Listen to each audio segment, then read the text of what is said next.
Almighty God, we give thanks to you, the creator of the universe, and humbly beseech you to direct and prosper the deliberations of the members of this house here assembled for the advancement of your glory and the trust and welfare of the people of Trinidad and Tobago.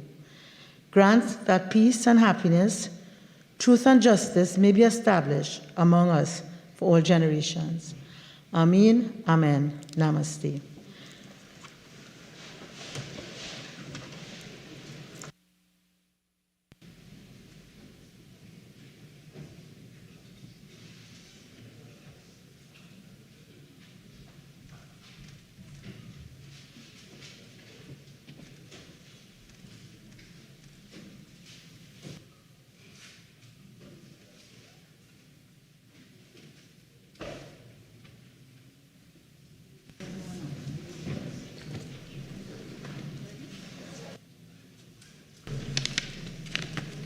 Oath or affirmation. Announcements by the Speaker. Bills brought from the Senate. Petitions. Papers. The Attorney General. Madam Speaker, I have the honor to lay the 11th Annual Report of the Police Complaints Authority for the period October 1st, 2020 to September 30th, 2021. Leader of the House. Very kindly, Madam Speaker. Madam Speaker, I have the honor to lay the following papers. The ministerial response to the 5th report of the Public Administration and Appropriations Committee on the examination of the realignment of ministries and departments. These responses are from the Ministries of Sport and Community Development and Tourism, Culture and the Arts. Thank you, Madam Speaker. The Minister of Finance. Thank you, Madam Speaker. I have the honor to lay the following papers. 1. The audited financial statements of the Deposit Insurance Corporation for the year ended September 30th, 2021. 5.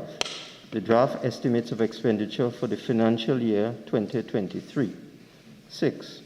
The draft details of estimates of recurrent expenditure for the financial year 2023. 7. The draft estimates of revenue and expenditure of the statutory boards and similar bodies and of the Tobago House of Assembly for the financial year 2023. 8. The draft estimates of development program for the financial year 2023. 9. The draft estimates of revenue for the financial year 2023. 10. The Social Sector Investment Program 2023. 11. The Public Sector Investment Program Trinidad 2023. 12. The Public Sector Investment Program Tobago 2023. 13. The 3-year Public Sector Investment Program 2023 to 2025. 14. The State Enterprises Investment Program 2023. 15. The Review of the Economy 2022. I beg to move that paper 2 be referred to the Public Accounts Committee. Honourable members, the question is that paper number 2 be referred to the Public Accounts Committee. All in favour say aye. Aye. Any against? The ayes have it. Reports from committees.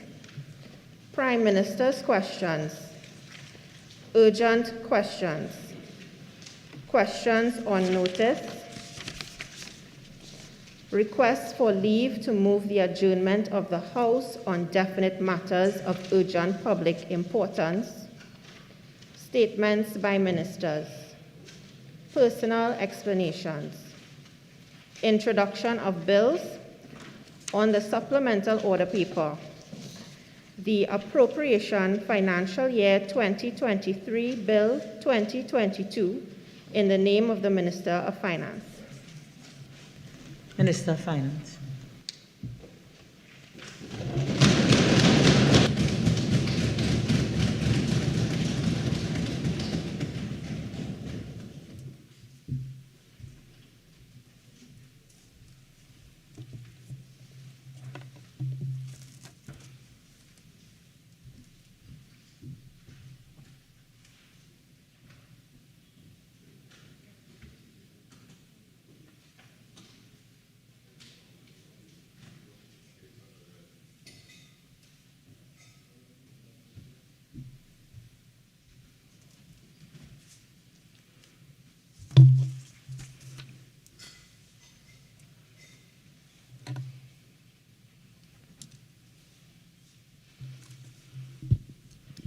Thank you, Madam Speaker.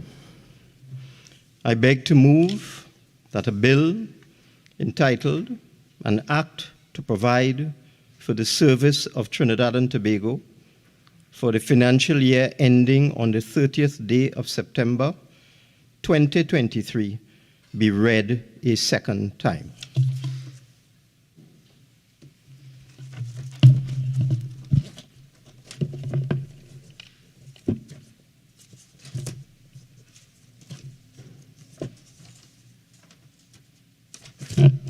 Madam Speaker, it is a privilege for me to present to this Honorable House and to the citizens of our country the national budget for fiscal 2023, the 8th budget of this PNM administration.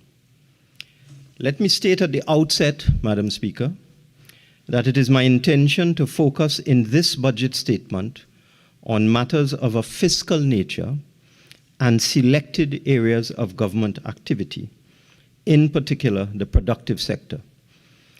In areas where I do not go into detail, my ministerial colleagues will elaborate in their contributions. No reasonable person, Madam Speaker, would dispute the fact that the last 7 years have been particularly challenging for us financially as a country. This government has been confronted by many difficult financial shocks since 2015. In our first year, we were faced with the adverse macroeconomic impact of an extraordinary collapse in oil and gas prices, which began in 2014 and accelerated in 2016. To illustrate what we were faced with, in January 2016, the daily spot price of West Texas Intermediate, or WTI, crude oil reached its lowest point in 13 years of $26 per barrel, after averaging over $95 per barrel during the period 2011 to 2014. In that year, because of that oil price collapse, we lost $12 billion in energy sector revenue, or 21% of the annual revenue earned in the previous year. By the following year, because of depressed oil and gas prices and the effect of tax concessions given to oil companies in the 2010 to 2015 period, we had lost $21 billion in annual revenue, or 37% of the revenue in 2015. By then, annual revenue had shrunk from $57.3 billion in 2015 to $36.2 billion in 2017. Expenditure, on the other hand, had grown from $46.7 billion in 2010 to $61.9 billion in 2014, or by 34%. Expenditure in 2015 was similar at $60 billion. So, we were faced with a previous national expenditure pattern of $60 billion a year, with revenue of $36 billion, a difference of $24 billion. We were given a lot of advice, Madam Speaker, by local professionals when we first came in, much of which was unrealistic, such as the recommendation that we immediately devalue the TT dollar by 33%, making our currency 10-to-1 to the US dollar. We were told if we did not do this, our foreign reserves would evaporate in less than 2 years. However, we did not follow that advice, and 7 years later, we still have US $6.8 billion in reserves, or over 8 months of import cover. For us in the PNM government, Madam Speaker, all a devaluation would have done is to make windfall profits for those who hoard US dollars overseas, create industrial strife with demands for huge wage increases to match the extent of the devaluation, and create hardship for ordinary citizens. It would not have magically created a new source of additional foreign exchange, as some would have us believe. Another impractical recommendation was that we should cut expenditure to match revenue, that is, to 36 billion. And we were told that if we did not do this, we would have to go cap in hand to the IMF as the lender of last resort. We did not follow that advice either. And unlike some of our Caribbean neighbors, we are not and will not be under this government in an IMF program. Indeed, if we had followed those two recommendations, the cost of living would have risen astronomically, and we would have had to retrench thousands of public servants and remove subsidies from all public goods and services, thus putting severe pressure on our citizens and destabilizing our economy. It is important for me to remind people that these were the alternatives to what we have done. So when you judge us, just remember what we chose to do compared to the other options that were available. In fiscal 2016, therefore, we prepared our own path. Instead of the 40% cut in expenditure we were told to make, we reduced expenditure by as much as was feasible, by 7 billion or 13.4%, and then carefully managed the allocation of resources. To protect our population and economy, we adopted a firm policy to keep public servants in jobs and to maintain the stability of our currency. Subsequently, in March 2020, just as our economy was recovering from the external oil price shock, we were confronted by the global health and economic crises arising from the COVID-19 virus. In 2020, the price of oil had plummeted from US $64 a barrel in January of 2020 to US $18 per barrel at the beginning of April 2020.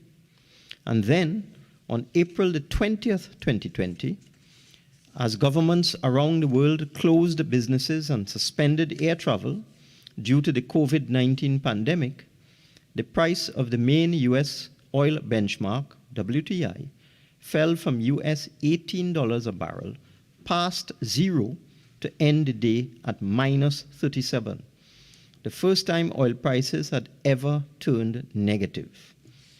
Oil prices remained in the doldrums for months after that, requiring our national oil production company, Heritage Petroleum, to store the oil it produced until oil prices recovered. Otherwise, Heritage would have lost money on every barrel it sold. Those were challenging times. However, we persevered, and despite these serious financial and economic challenges, we have ensured for the last 7 years, even in the darkest days of the COVID-19 pandemic, that over 90,000 persons in the public service have kept their jobs and have been paid their salaries on time every month, and over 50,000 more workers in the wider state sector have been kept whole.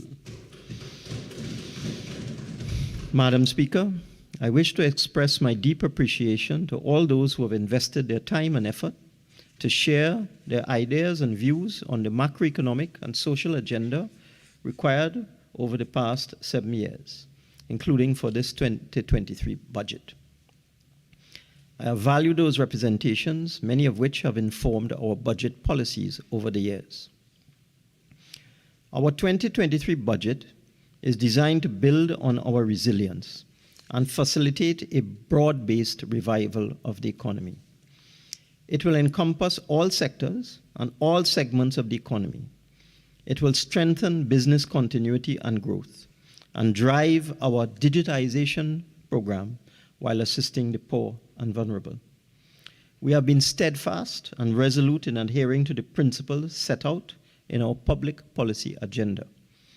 My fiscal 2023 budget theme, therefore, is tenacity, and stability in the face of global challenges.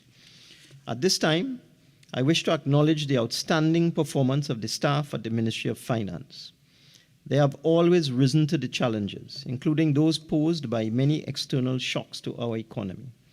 They have worked beyond the call of duty as they formulated the public policy responses to the COVID-19 pandemic. On many occasions over the last 7 years, we did not know where to find the money to pay salaries at the end of the month. But unlike other countries in the Caribbean, we have managed to do this every single month for the last 84 months without having to retrench public servants. To be able to do this, the government had to engage in significant borrowings of more than $30 billion. Even now, there are experts who advise that the nation's biggest problem is our public debt and debt profile. Some of them even speak gloomily of us entering the debt trap, meaning that we need to be mindful all along of our ability or inability to repay debt. As a competent and responsible government, we do not dismiss or disregard these warnings, but we use borrowings judiciously as a tool to preserve the gains that we have made and the jobs that we have, while at the same time supporting our development program. This budget 2023 has been prepared in the context of the continuing presence of COVID-19 and its many variants, within which lives and livelihoods are being rebalanced in an uncertain global economy. 2.5 years have now elapsed since COVID-19 was declared a pandemic by the World Health Organization. All countries, advanced, emerging, and developing, were forced to face two adverse challenges simultaneously: saving lives and protecting livelihoods. Madam Speaker, as of last week, the total number of confirmed cases of COVID-19 worldwide was more than 600 million, with global deaths in excess of 6.5 million. In Trinidad and Tobago, as of last week, the total number of confirmed cases had just crossed 182,000, of which over 173,000 had recovered, with 4,195 deaths and approximately 4,300 active cases. That is almost 200,000 people who have had a confirmed experience of the infection, with several thousand families facing the ultimate loss through death. Over the last 3 months, we have recognized an upward trend in the number of confirmed COVID-19 cases, but we have not seen any significant increase in the vaccine uptake, which remains at 51% of the population. This notwithstanding, over 716,000 persons in Trinidad and Tobago have been fully vaccinated. I wish to take this opportunity to extend my condolences to all the families who have lost their loved ones to the virus.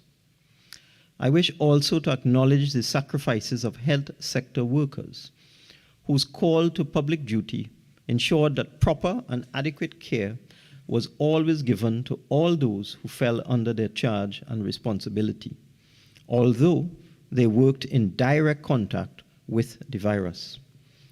Accordingly, it is a fitting tribute to their exemplary and heroic performance that I have acted on the instructions of the Prime Minister, Dr. the Honorable Keith Rowley, to allocate the sum of $210 million in the estimates of expenditure for fiscal 2023 as a special payment to be distributed to health workers in Trinidad and Tobago.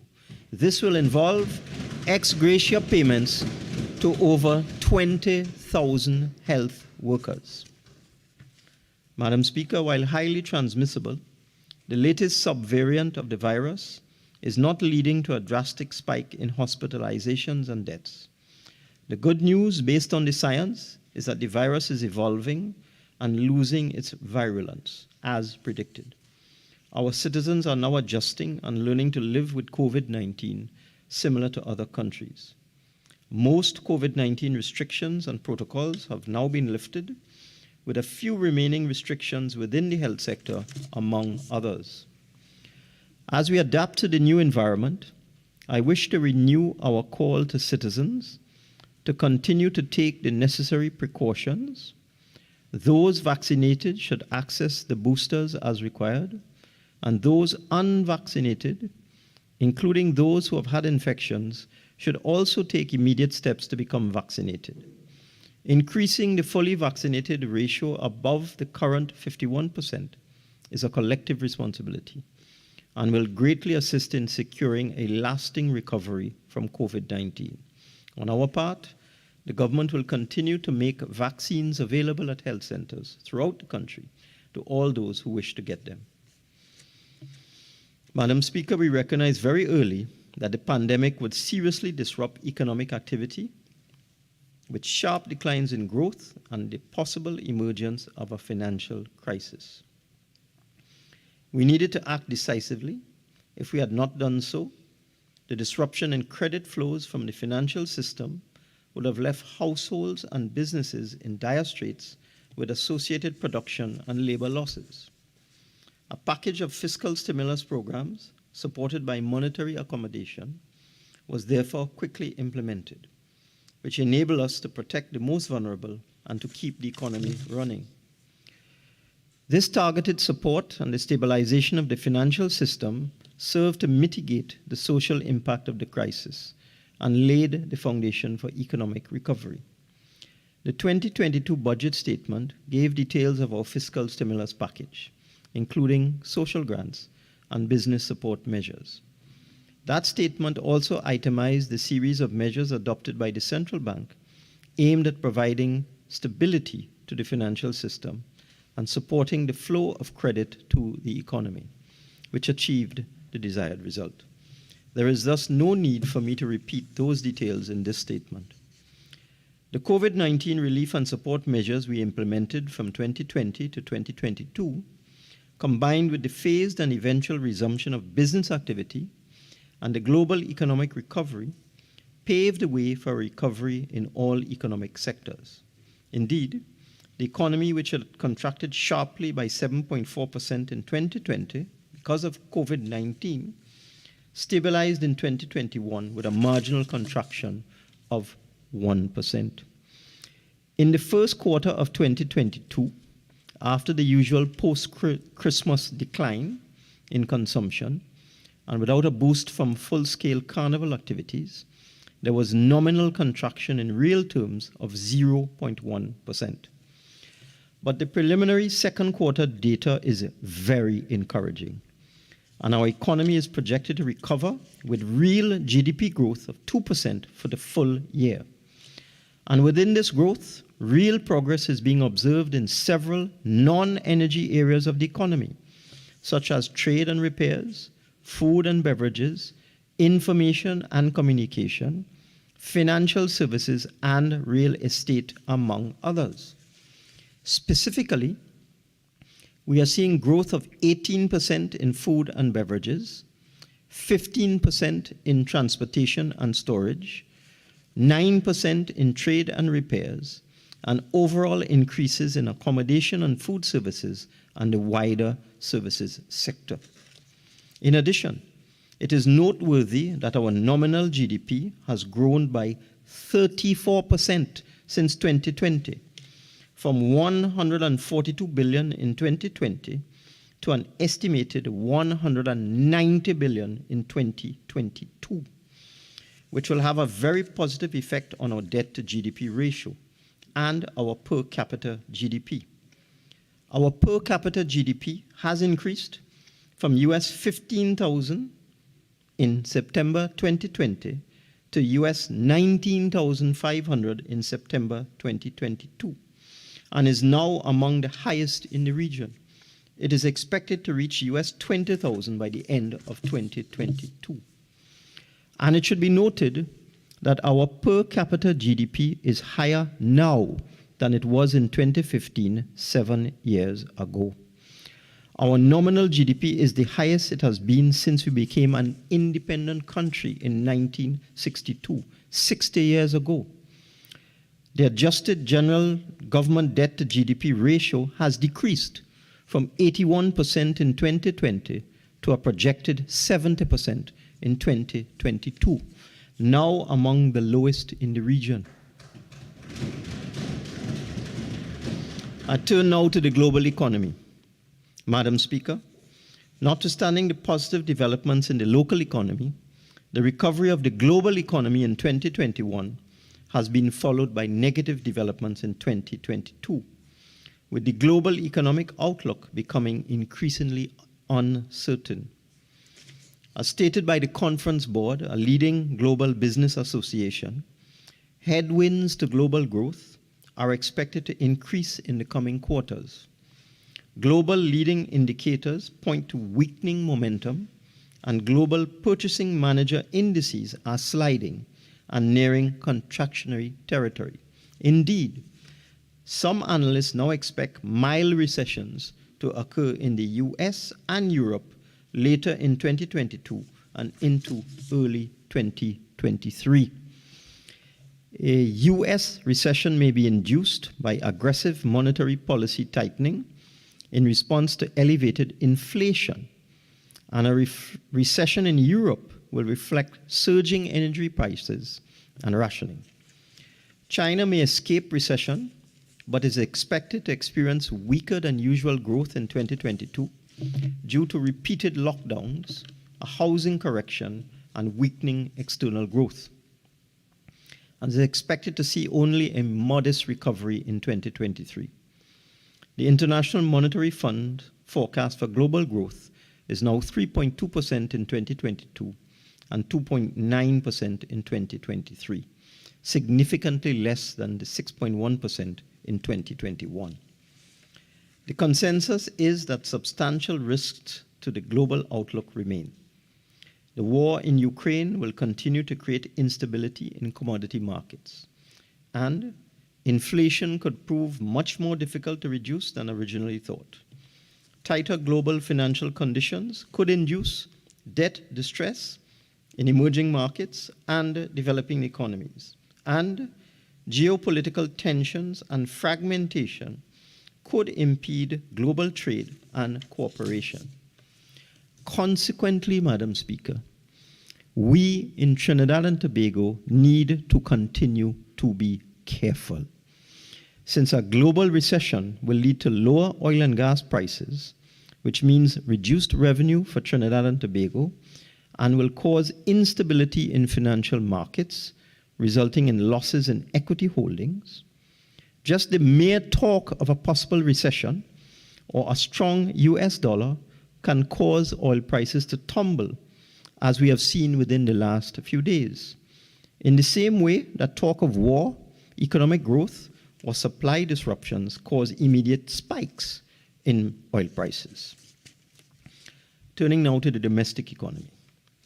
As an oil and gas-based economy, our fortunes have been impacted by the external shocks which have hit the world economy in recent years.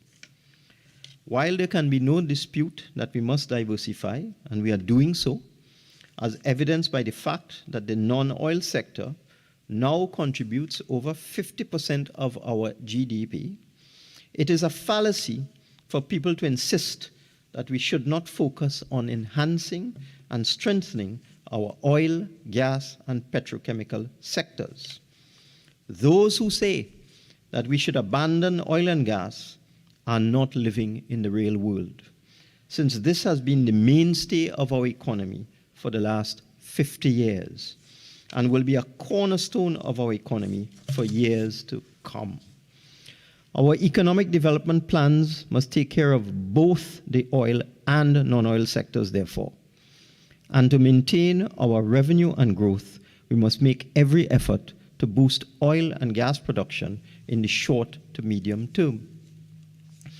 To summarize our recent situation, firstly, in 2020, the oil industry was hammered, forcing oil prices to go negative for the first time on record. The value of our oil exports fell considerably, but by July 2020, oil prices began to rebound as countries emerged from lockdowns associated with the tight COVID-19 restrictions. The Organization of Petroleum Exporting Countries, OPEC, had also agreed to major cuts in oil production. By the end of 2020, optimism relating to the planned rollout of multiple COVID-19 vaccines supported the oil market, and oil prices recovered to US $50 per barrel.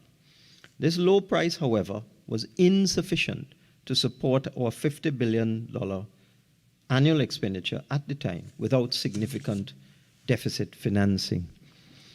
The second external shock, the invasion by Russia of Ukraine in February 2022, heightened the supply constraints already affecting the global economy because of COVID-19. Commodity prices escalated, but this time, this external shock was in our favor. Buoyant oil prices have since persisted throughout 2022. They have on average stood at US $100 per barrel, only recently dropping to the US $90 level. Petrochemical prices have also escalated in our favor, with the price of ammonia increasing by 300% in 1 year, and the price of urea increasing by 100%. The price of methanol has also increased significantly over the last 2 years. Henry Hub natural gas prices, which had crashed and reached as low as US $1.63 per MMBTU in June 2020, at the start of the pandemic, began an upward trend in 2021 and have remained at elevated levels following the Ukraine war, exceeding US $9 per MMBTU in early September 2022 and still close to US $7 per MMBTU today. Madam Speaker, these elevated prices are coinciding with our efforts to increase oil and gas production through several major oil and gas projects. I am advised by the Ministry of Energy and Energy Industries that natural gas production has stabilized and the decline in production which began in 2020 has been reversed. I am further advised that gas production has increased significantly since May 2022 and is now close to 2.9 million standard cubic feet per day. I am advised that we will end the year with an average production of 2.75 million standard cubic feet of gas per day, and barring unforeseen circumstances, this is expected to increase to just under 3 million standard cubic feet of gas per day in 2023. Allow me to share with you some details of upstream projects, primarily gas projects, which came on stream in 2021 and brightened our production prospects. In June 2021, BPTT announced the installation of the topsides of its Cassia C project, enabling the production of low-pressure gas and maximizing recovery from existing resources. In July 2021, Shell announced the start of production in the Barracuda field with 140 million standard cubic feet of gas per day. In August 2021, the National Gas Company signed a consolidated gas contract with Methanol Holdings Trinidad Limited, guaranteeing important domestic gas supply. In August 2021, NGC and Evolving Technologies and Enterprise Development, Ict, signed an engineering, procurement, and construction contract for the supply of natural gas pipeline infrastructure. In September 2021, BPTT confirmed that its Matapal project achieved first gas ahead of schedule and under budget. In November 2021, Touchstone Exploration announced a new light oil discovery in its Royston 1 exploration well.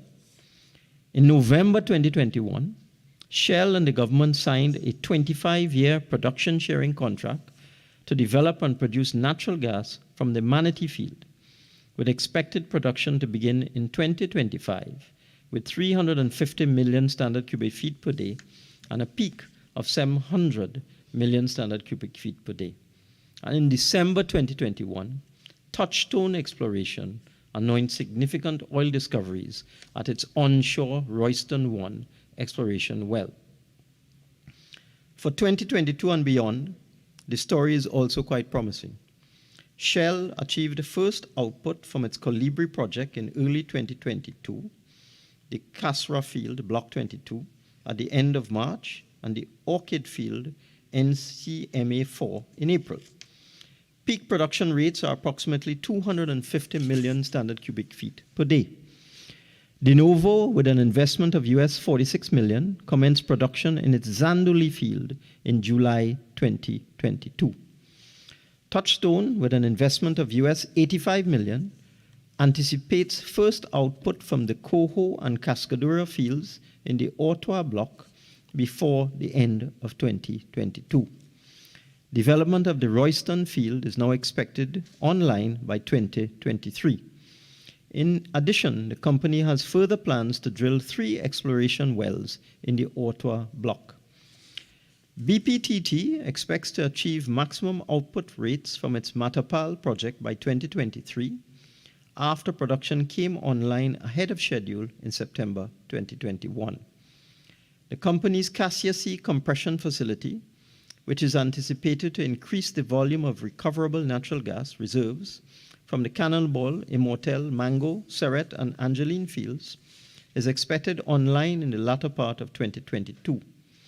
BPTT also has several projects scheduled to come on stream over the 2023 to 2024 period, including its extended feed development and infill drilling programs and its development projects.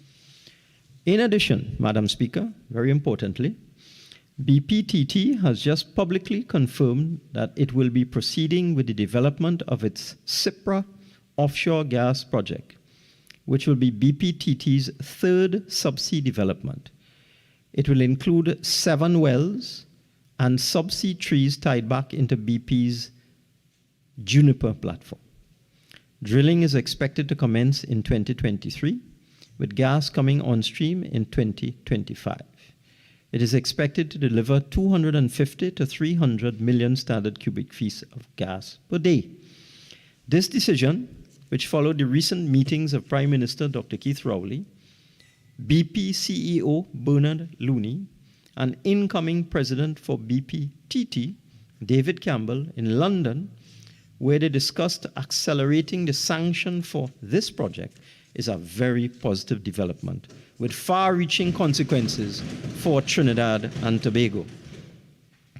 BPTT also signed a new gas supply contract last week with the National Gas Company, securing future gas supply for NGC for our important petrochemical sector. EOG anticipates first output from its Osprey West project at the end of 2022 and Phase 1 of Osprey East in 2023. Production from Phase 2 of Osprey East projects in its Southeast Coast Consortium block and the Mento block, a joint venture with BPTT, is projected to come on stream over the medium term. The company also plans to drill a total of 6 wells, 3 exploratory and 3 development wells, for the Osprey East and West projects within the next year. To execute works for the Osprey East development project, EOG plans to invest approximately US $234 million between 2022 and 2023. Moreover, an investment of around US $555 million is expected to be made for the Mento Field development project during 2023 to 2026. The Ministry of Energy and Energy Industries has also instituted a series of competitive bidding rounds over the 2021 to 2022 period. The 2021 Deepwater Competitive Bid Round was launched on December 3rd, 2021.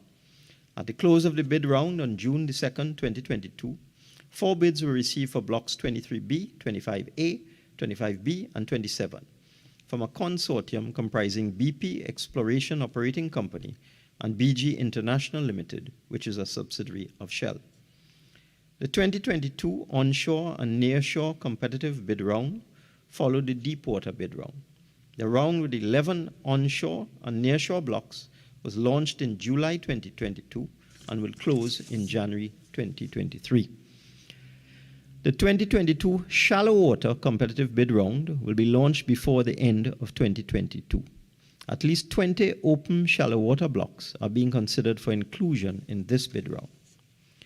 The government is also advancing its policy goal for including renewable energy in the electricity supply mix. The development of a 112 megawatt solar photovoltaic project at a cost of US $124 million is at an advanced stage of negotiation with a consortium of Lightsource Renewable Global Development Limited, Shell Trinidad and Tobago Limited, and BP Alternative Energy Trinidad and Tobago Limited. I'm advised that construction of this solar energy plant is expected to begin in early 2023. We are also pursuing a broad mix of projects in our energy transition strategy. A feed-in tariff policy is being developed to facilitate residential and commercial renewable energy generation and contribute to the reduction of greenhouse gas emissions. A renewable energy policy is being developed for Trinidad and Tobago, bearing in mind our carbon emissions commitment and the target of 30% renewable energy by 2030. A low-carbon hydrogen industry is being developed, with green or blue hydrogen being a carbon-neutral alternative, which can be used as feedstock for petrochemical production. Phase 1 of this project involves National Energy establishing a pilot facility. National Energy partnered with the Inter-American Development Bank and KBR in 2021 to 2022 to complete a feasibility study on the establishment of a green hydrogen industry in Trinidad and Tobago. And the Piarco International Airport solar grant-funded project will generate 800 kilowatts. Solar energy systems are also being installed in remote communities and solar LED lights in play parks and basketball courts. We are continuing, Madam Speaker, to pursue diversification within the local energy sector itself, with several future projects now under active consideration, such as the methanol to polyolefins project by the Alkene Development Company of Trinidad and Tobago. This project, with expected overall capital expenditure of US $1.5 billion, aims to establish facilities to produce polyethylene and polypropylene resins. The aluminum ingot processing project is intended to create a new energy-based manufacturing industry without significant gas requirements. Products would include electrical cables and cold roll sheets made from aluminum. Capital expenditure on this project will be approximately US $685 million. The Alternative Marine Fuels Project will establish bunkering facilities to provide alternative fuels, namely methanol and LNG, to vessels at Point Lisas Industrial Estate and Brighton ports. The proposal involves 3 phases. Phase 1 starting with the implementation of bunkering facilities at either Chagaramas or Brighton. Phase 2 at Point Lisas or Port of Spain. And Phase 3, which is an expansion to Phase 2. Phase 1 is estimated to cost US $3.5 million, while Phase 2 is expected to cost between US $7 million and US $13 million. Currently, a technical and pre-feasibility study is being performed with Methanex to explore the viability of using methanol as an alternative fuel for marine and road transport in Trinidad and Tobago. Madam Speaker, we are taking a balanced approach to determining possible changes to the country's oil and gas tax regime as it pertains to the upstream energy sector. To incentivize new production, particularly new oil production, we have decided in the first instance to adjust our supplemental petroleum tax regime to motivate oil companies to produce more oil. Over the next 3 months, we will also be looking at adjustments to other energy taxes, again to motivate the oil companies to increase production. I'll provide further details in the fiscal measures. I now wish to share with this Honourable House some of the key economic and financial data emerging in 2022. As I said before, our real gross domestic product, GDP, is expected to grow by 2% in 2022. This should be compared to the estimated real GDP growth of the United States for 2022, which is now estimated to come in at 1.4%, with real growth in the US slowing to 0.3% in 2023. In fact, the GDP data for the United States for the first half of 2022 suggests that the US economy was either in or on the cusp of a recession. Secondly, nominal GDP, as I said before, is expected to grow to $190.7 billion in 2022, or $25.4 billion more than the latest revised GDP figure of $165.3 billion for 2021, using the most recent data published by the Central Statistical Office, an increase of 15.3% in 1 year. The GDP in 2022 is also $48.5 billion more than the GDP for 2020, an increase of 34% in 2 years. It is noteworthy that our conservative Ministry of Finance estimate of GDP for 2021 in our last budget was $151 billion, but it is now confirmed using the CSO's recently published data to actually be $165.3 billion. The economic performance in 2021 was therefore better than we had previously assumed. The fiscal deficit for 2022 has been reduced to $2.43 billion, or 1.3% of GDP in 2022, down from the originally expected deficit of $9.1 billion, or 5.8% of GDP, at the time the 2022 budget was read in October 2021. Expenditure in fiscal 2022 is now estimated at $54.07 billion and revenue at $51.64 billion. This represents an increase of $8.31 billion in revenue in 2022 over the original estimates. I must stress, however, Madam Speaker, because it appears that some commentators either do not understand or they pretend not to understand that despite our significantly improved revenue in 2022, we will still have a fiscal deficit in 2022 and 2023, and we must still contend with a high level of debt servicing. So, there is no great amount of surplus money in 2022 or 2023 to throw around, as some would have us believe. With better revenues, we are simply able to better manage our debt financing and overdraft, reduce our fiscal deficit, improve our cash flow, and address long outstanding arrears of payments to suppliers of goods and services. By way of example, we were able to pay out $4 billion in VAT refunds in 2022, significantly more than originally planned. However, it is noteworthy that if we did not have to cater for spending well over $1 billion in subsidizing fuel in fiscal 2022, or make a deposit into the Heritage and Stabilization Fund of another $1 billion, which is counted as expenditure, revenue and expenditure would have been in balance in 2022. Compare this performance to India, which is expected to record a fiscal deficit of 6.5% of GDP in 2022, or Italy, with an estimated budget deficit of 5.6% of GDP in 2022. Closer to home, Colombia is expecting a budget deficit in excess of 5% of GDP in 2022, and Panama has an estimated deficit of 4% of GDP. Indeed, our deficit of 1.3% of GDP in 2023 is a far cry from 2021, when we recorded a fiscal deficit of $13.7 billion, or 9.1% of GDP.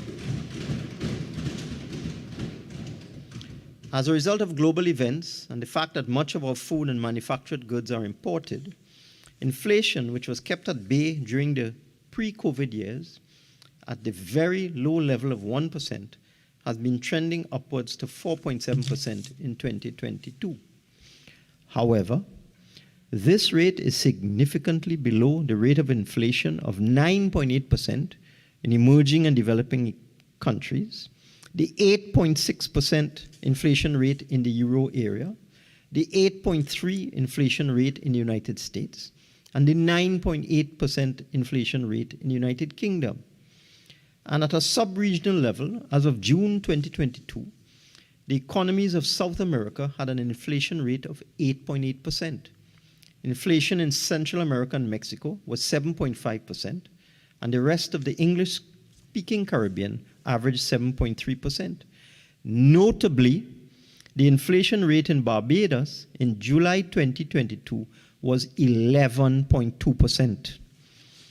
Although we continue to be engaged in financing important programs such as road repairs and the purchase of pharmaceuticals through state enterprises, at the level of the central government, we have not had the need to engage in new direct borrowing since December 2021. This aside, we have more than adequate access, if the need arises, to preferentially priced loans from the Development Bank of Latin America, CAF, the IDB, the CDB, the International Capital Market, and the domestic banking market, among other sources of financing. As I said before, our debt to GDP ratio has been reduced from over 80% in September 21 to 70% in September 22, to the surprise of the prophets of doom and gloom. In fact, based on our current borrowing and repayment schedule, we expect no significant increase in our total government debt in the 12-month period between December 2021 and December 2022, or in our debt to GDP ratio, the first time this will have occurred in many, many years. To stimulate growth and maintain economic momentum by increasing expenditure on our public sector investment program, now at $6.2 billion in 2023, which is where it counts, we have set a new soft debt to GDP limit of 75% for the next 2 years, which is well below the ratio of most countries in the world. Our premier record as a country which has never defaulted on its public debt remains intact, in contrast to other countries in the region who have found it impossible to honor their debts over the years. The current account of the balance of payments is anticipated to record a surplus of more than $4 billion in 2022. Net official foreign reserves as of August 2022 stood at US $6.8 billion, representing 8.5 months of import cover, well above the international benchmark of 3 months. As a result of higher than expected oil and gas prices, we have deposited US $163 million, or 1.1 billion Trinidad dollars, into the Heritage and Stabilization Fund for intergenerational benefit. Inflows of foreign exchange from the oil and gas sector for the first 8 months of calendar 2022 were US $1.9 billion, or US $1.33 billion more than the same period in 2021. Madam Speaker, we're encouraged by the July 2022 decision of the international credit rating, S&P Global Ratings, to revise our outlook from negative to stable and to maintain our credit rating at investment grade BBB-. We understand this credit rating is reflective of the basic strength of the country's economy, as well as its prospective developments and its resiliency from multiple shocks. We recognize that this is the first time over the last 15 years that S&P Global Ratings has taken a positive rating action on Trinidad and Tobago. First time in 15 years. In the current situation facing the world economy, with multiple cases of economic and financial distress, negative outlooks and credit rating downgrades are the norm rather than the exception. And as such, we are now recognized as being in a favorable position. We remain an attractive location for investors, hence the ready availability of credit from international banks and multilateral institutions. As S&P puts it, higher prices for oil, gas, and petrochemicals will spur an economic recovery in Trinidad and Tobago and strengthen economic resilience.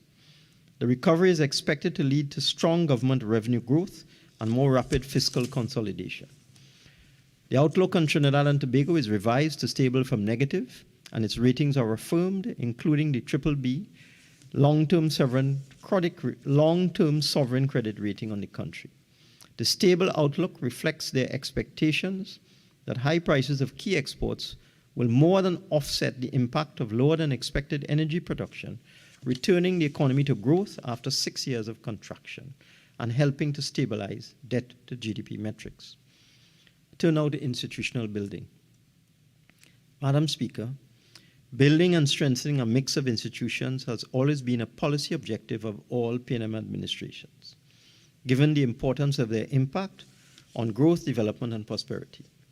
Indeed, the first institution established shortly after achieving independence status in 1962 was the Central Bank of Trinidad and Tobago. Its strong governance and technocratic structure has provided this country with almost 6 decades of financial and currency stability.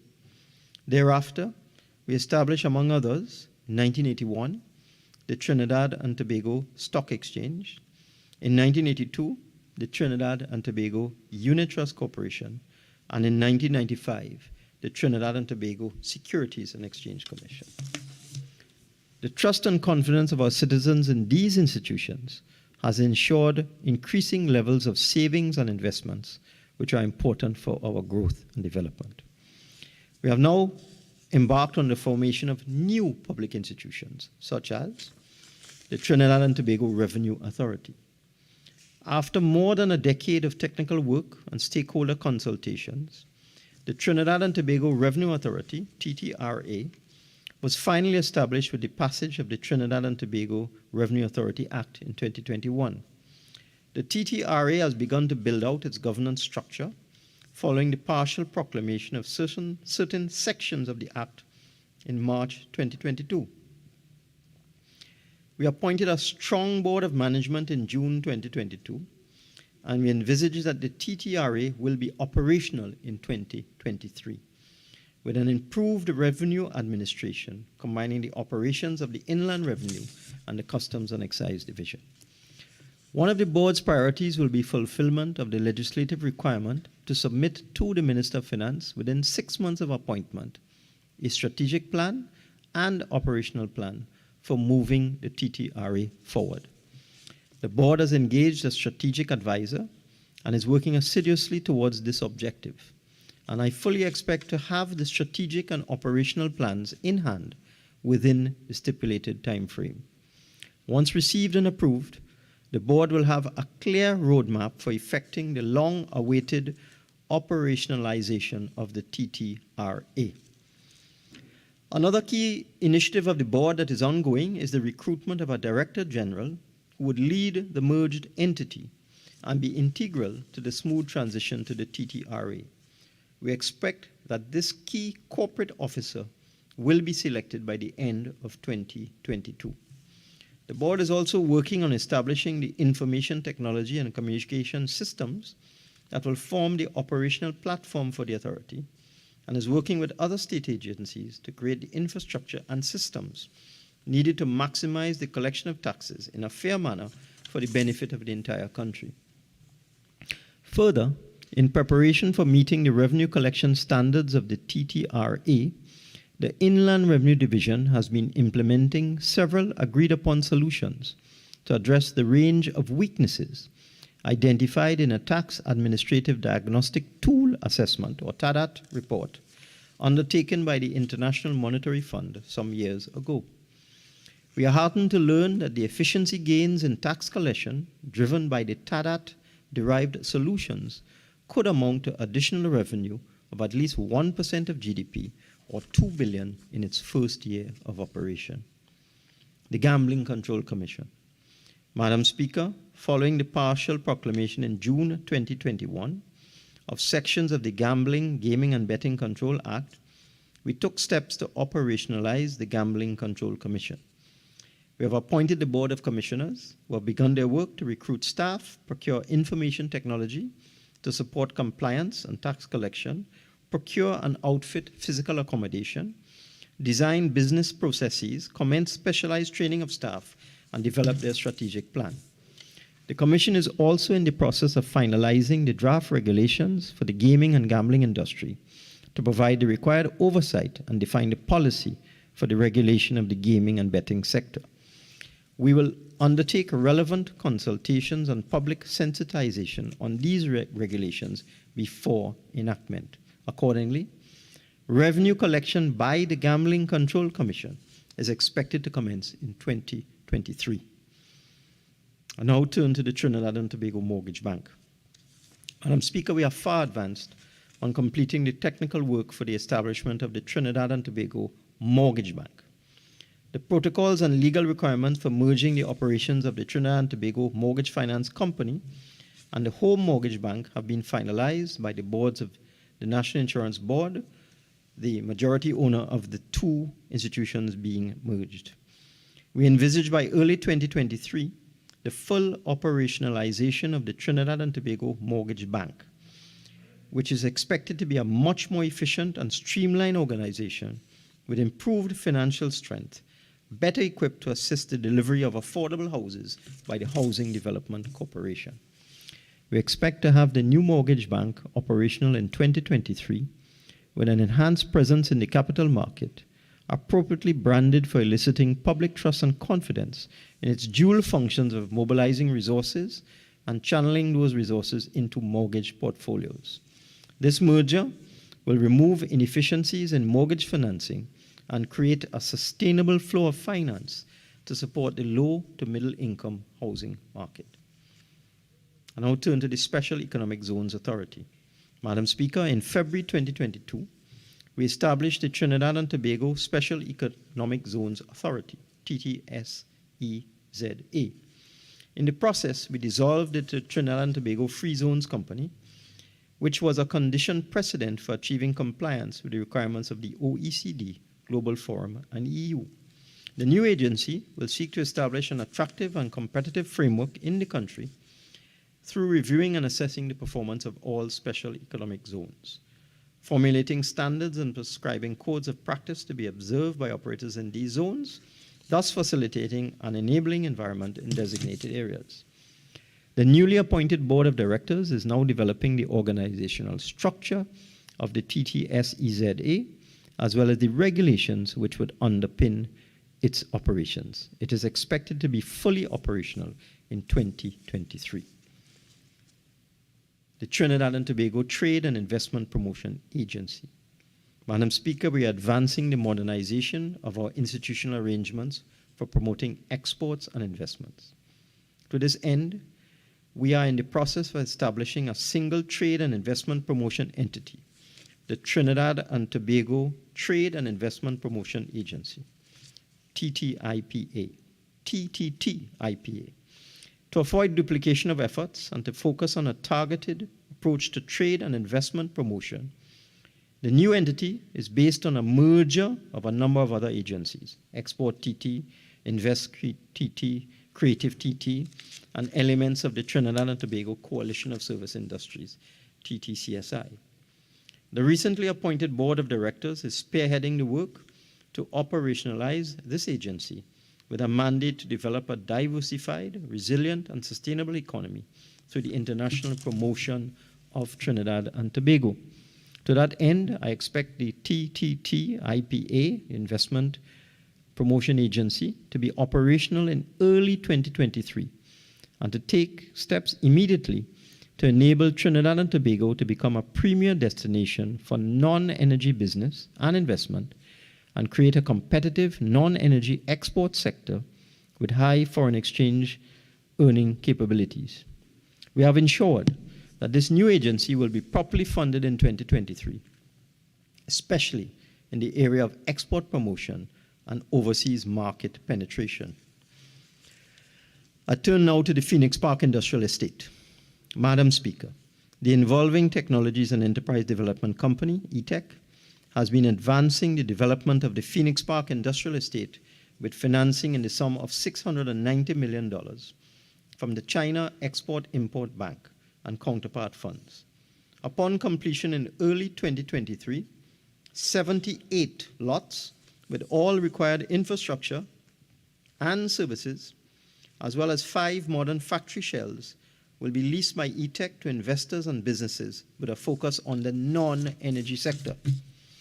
InvestTT and Ict have been promoting the Phoenix Park Industrial Estate as a prime investment opportunity in the field of high-value manufacturing, logistics, distribution, and warehousing. We already have on board 11 investors who have committed to being a part of the state-of-the-art facility, and negotiations are in progress with another 9 investors for business operations at this park. Just last month, a 4th Chinese investor had executed a letter of offer with Ict to construct a bonded warehouse in the first phase. A trade and exhibition center would be established in the second phase. This center would generate over 500 manufacturers' displays where buyers and sellers can transact in a technology-driven environment utilizing 5G technology at the industrial park.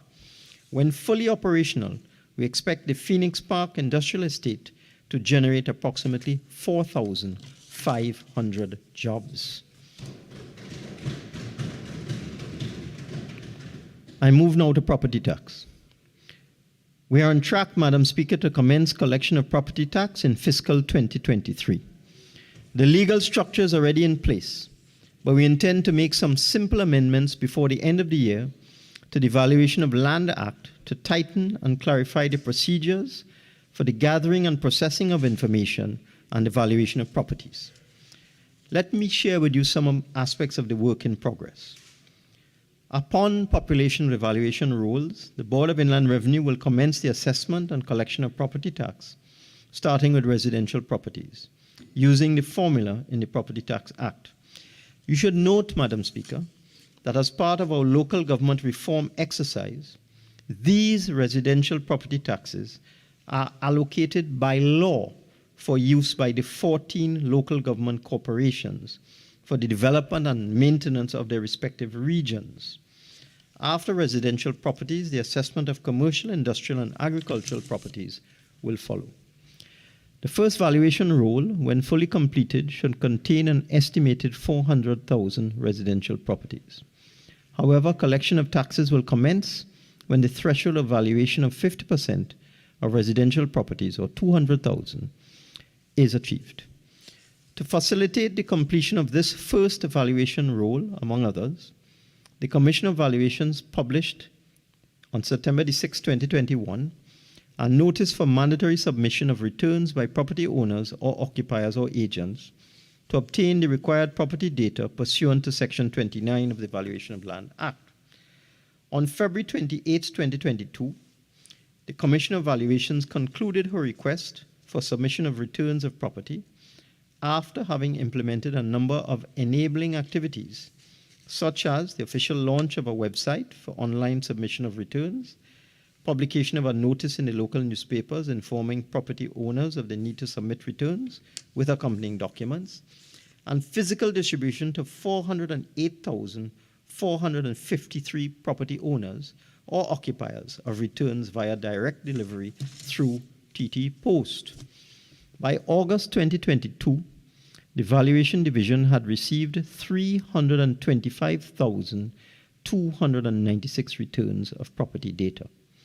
The annual rental values, ARVs, of these properties are currently being assessed for insertion in the valuation roll.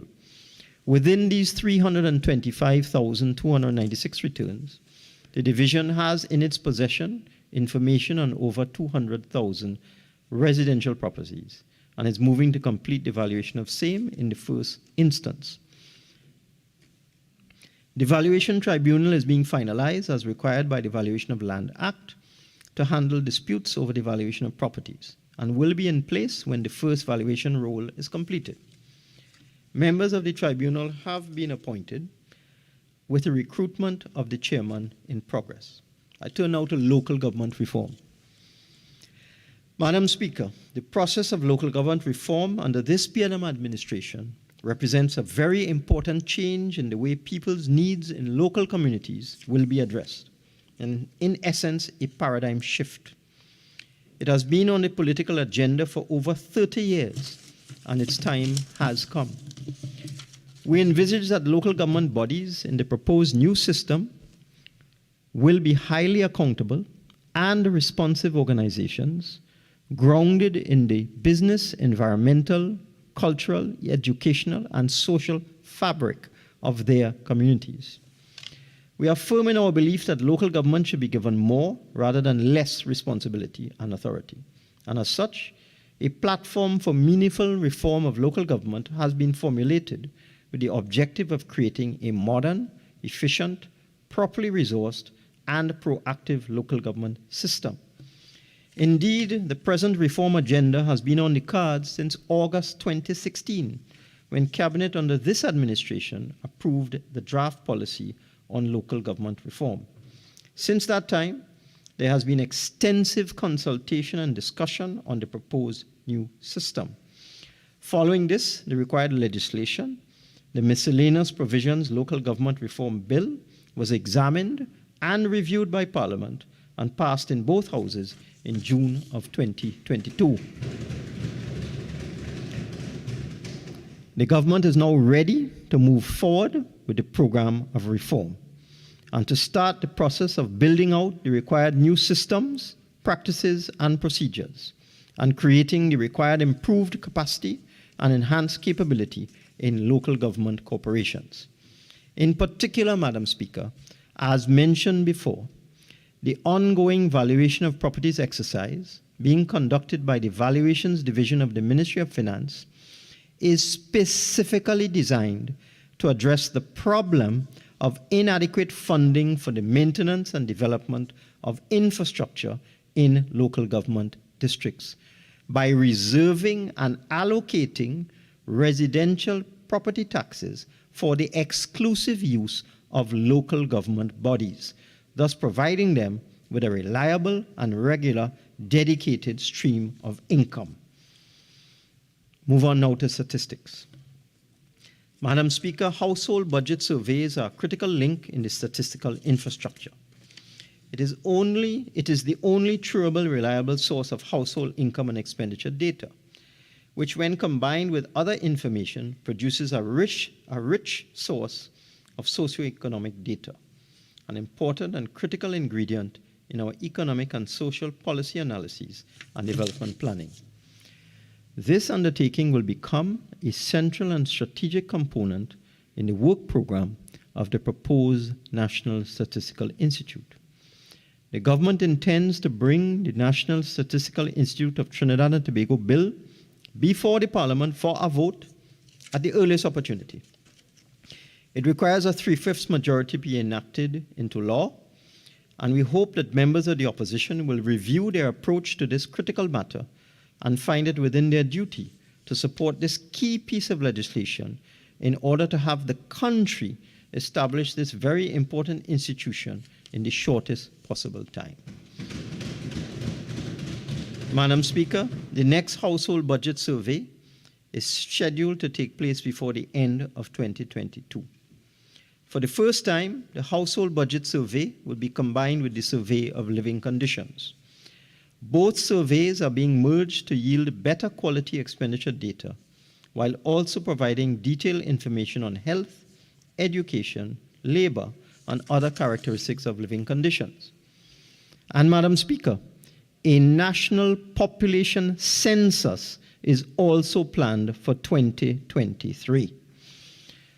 As we have been modernizing our economy and placing greater use on digital technology, the CSO has been overhauling the gathering and dissemination of data using the wide powers under the existing Statistics Act. We have been reducing lag times in accordance with our commitments under the IMF Enhanced General Data Dissemination System since 2021. It should be noted that in 2021, Trinidad and Tobago implemented the recommendations of the IMF's Enhanced General Data Dissemination System, EGDDS, by publishing essential data through the National Summary Data Page, NSDP. The Enhanced General Data Dissemination System was established by the IMF in 2015 to support improved data transparency, encourage statistical development, and help create synergies between data dissemination and policy making. The NSDP is a national data portal that serves as a one-stop publication vehicle for essential macroeconomic data on the national accounts, government operations and debt, monetary and financial sector, and balance of payments. The NSDP is hosted by the Central Bank of Trinidad and Tobago, utilizing the statistical data and metadata exchange. A link to Trinidad and Tobago's NSDP is available on the IMF Dissemination Standards Bulletin Board and contains links to statistics published by the Central Bank of Trinidad and Tobago, the Ministry of Finance, and the Central Statistical Office. Indeed, consistent with our commitment to ensure public access to national statistics, up to first quarter 2022, labor force data has been published by the CSO and disseminated, as well as up to first quarter 2022 GDP data. This is a significant improvement from previous years when national statistics were as much as 2 years out of date. The retail price index is also now up to date to July 2022. I turn now to fuel prices. Madam Speaker, the unexpected 100% increase in oil prices from 2021 to 2022 frustrated our policy objective to liberalize in 2022 the fuel market within which a standardized pricing system for motor fuels could have been established. In 2021, we had deferred to the first quarter 2022 the proclamation of the legislative amendments to affect liberalization of the fuels market, leaving the retail prices of motor fuels per litre as premium gasoline at $5.75, super gasoline at $4.97, and diesel at $3.41. However, Madam Speaker, the oil and fuel price scenario changed suddenly at the beginning of 2022. Rapidly increasing oil prices as high as US $120 per barrel would have required a huge amount of government subsidy in 2022, up to as much as $3 billion if left untouched. We sought to deal with this issue earlier this year in April on the assumption that oil prices would come down from their extreme highs. However, oil prices continued to exceed US $100 per barrel for months. At that time, we proposed to share the burden of adjustment equally with the population by absorbing half the cost of the annual fuel subsidy. At that time, by increasing the prices of gasoline by $1 per litre and diesel by 50 cents per litre, we had estimated we could limit our expenditure on the fuel subsidy to $900 million a year. Although oil prices have subsided somewhat and are currently in the vicinity of US $90 per barrel, the US Energy Information Administration, in its most recent September 2022 short-term energy outlook, has estimated the price of oil in 2023 to average US $96.91 per barrel, which means that if this forecast is correct, we will be facing a fuel subsidy in 2022 of over $2 billion. Allow me to explain, Madam Speaker, how the fuel subsidy works, since it is not fully understood by all concerned, and some commentators also confuse the issues. As a processed product, motor fuels such as premium and super gasoline and diesel must be purchased from a petroleum refinery at what is termed an ex-refinery price. This is the case whether the refinery is located here in Trinidad and Tobago or overseas. If our refinery was still in operation, the ex-refinery price for fuel at point of pair would still have to be used to determine the amount of the fuel subsidy. To illustrate this, in 2014, when the refinery was in full operation, the government was required to find $7 billion to subsidize fuel. You wouldn't think so, Madam Speaker, when you hear voices saying that if our refinery was still in operation, we would not have been facing increases in the price of fuel. Maybe they are right. And instead of fuel price increases, we would be facing bankruptcy as a country instead. The ex-refinery price for fuel is directly proportional to the market price of oil and is derived from the cost of purchasing crude oil at world market prices, plus the cost of processing this fuel into oil.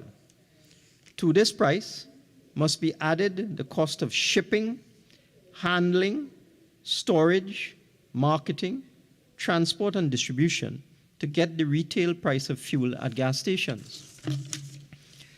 I'm advised by the Ministry of Energy and Energy Industries that at a price of US $95 per barrel for oil, the unsubsidized prices of premium and sugar and super gasoline and diesel per liter before any markup are as follows. Premium gasoline, $7.66. Super gasoline, $7.59. Diesel, $7.75. It should be noted, Madam Speaker, that in this scenario, the true price of diesel is currently subsidized by almost 100%. In other words, when oil is US $95 a barrel, the price at which diesel is sold to consumers in Trinidad and Tobago at $3.91 per liter is almost half the actual cost that the government pays to purchase and supply this fuel. Compare this to Barbados, where diesel is sold at 4 Barbados dollars per liter, which is equivalent to $13.60 Trinidad per liter.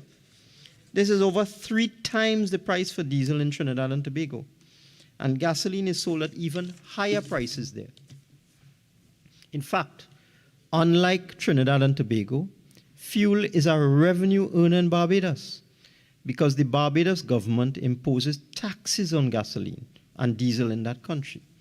So they add taxes to the cost price of fuel to increase the final price to motorists at the gas station. In that country, therefore, as is the case in most other Caribbean countries, fuel is not subsidized, it is taxed. By contrast, in Trinidad and Tobago, the government pays the difference between the actual cost of the fuel and the subsidized cost. And if we do not act to deal with this issue in 2023, this could cost taxpayers $2.2 billion in the coming year, much of which will have to be taken from other areas of critical expenditure, such as healthcare, social grants, or education. Even at an oil price of US 90 per barrel, the unsubsidized prices of fuel would be $7.30 per liter for premium gasoline, $7.23 for super gasoline, and $7.38 per liter for diesel.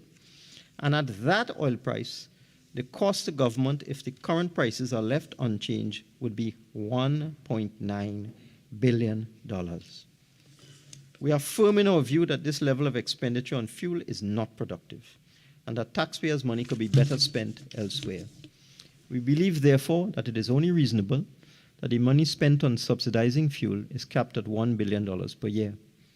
Some areas where we believe that this money is better spent are social grants, where we spend $5.4 billion per year, including senior citizens' pension at $4.3 billion a year, food support at $175 million, disability grants at $630 million, and social assistance grants at $355 million.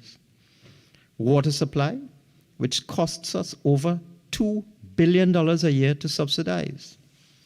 Electricity supply, which costs $700 million a year to subsidize.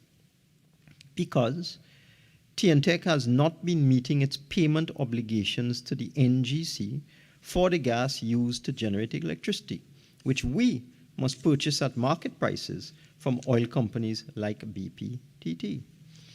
Electricity rebates for low-income families, which cost $60 million per year. the air bridge, which costs over $100 million a year to subsidize, the inter-island ferry service, which costs $200 million per year to subsidize, not including the capital costs of the 2 new fast ferries, which cost us close to $1 billion to acquire. Free transportation for senior citizens and students, which costs $220 million per year.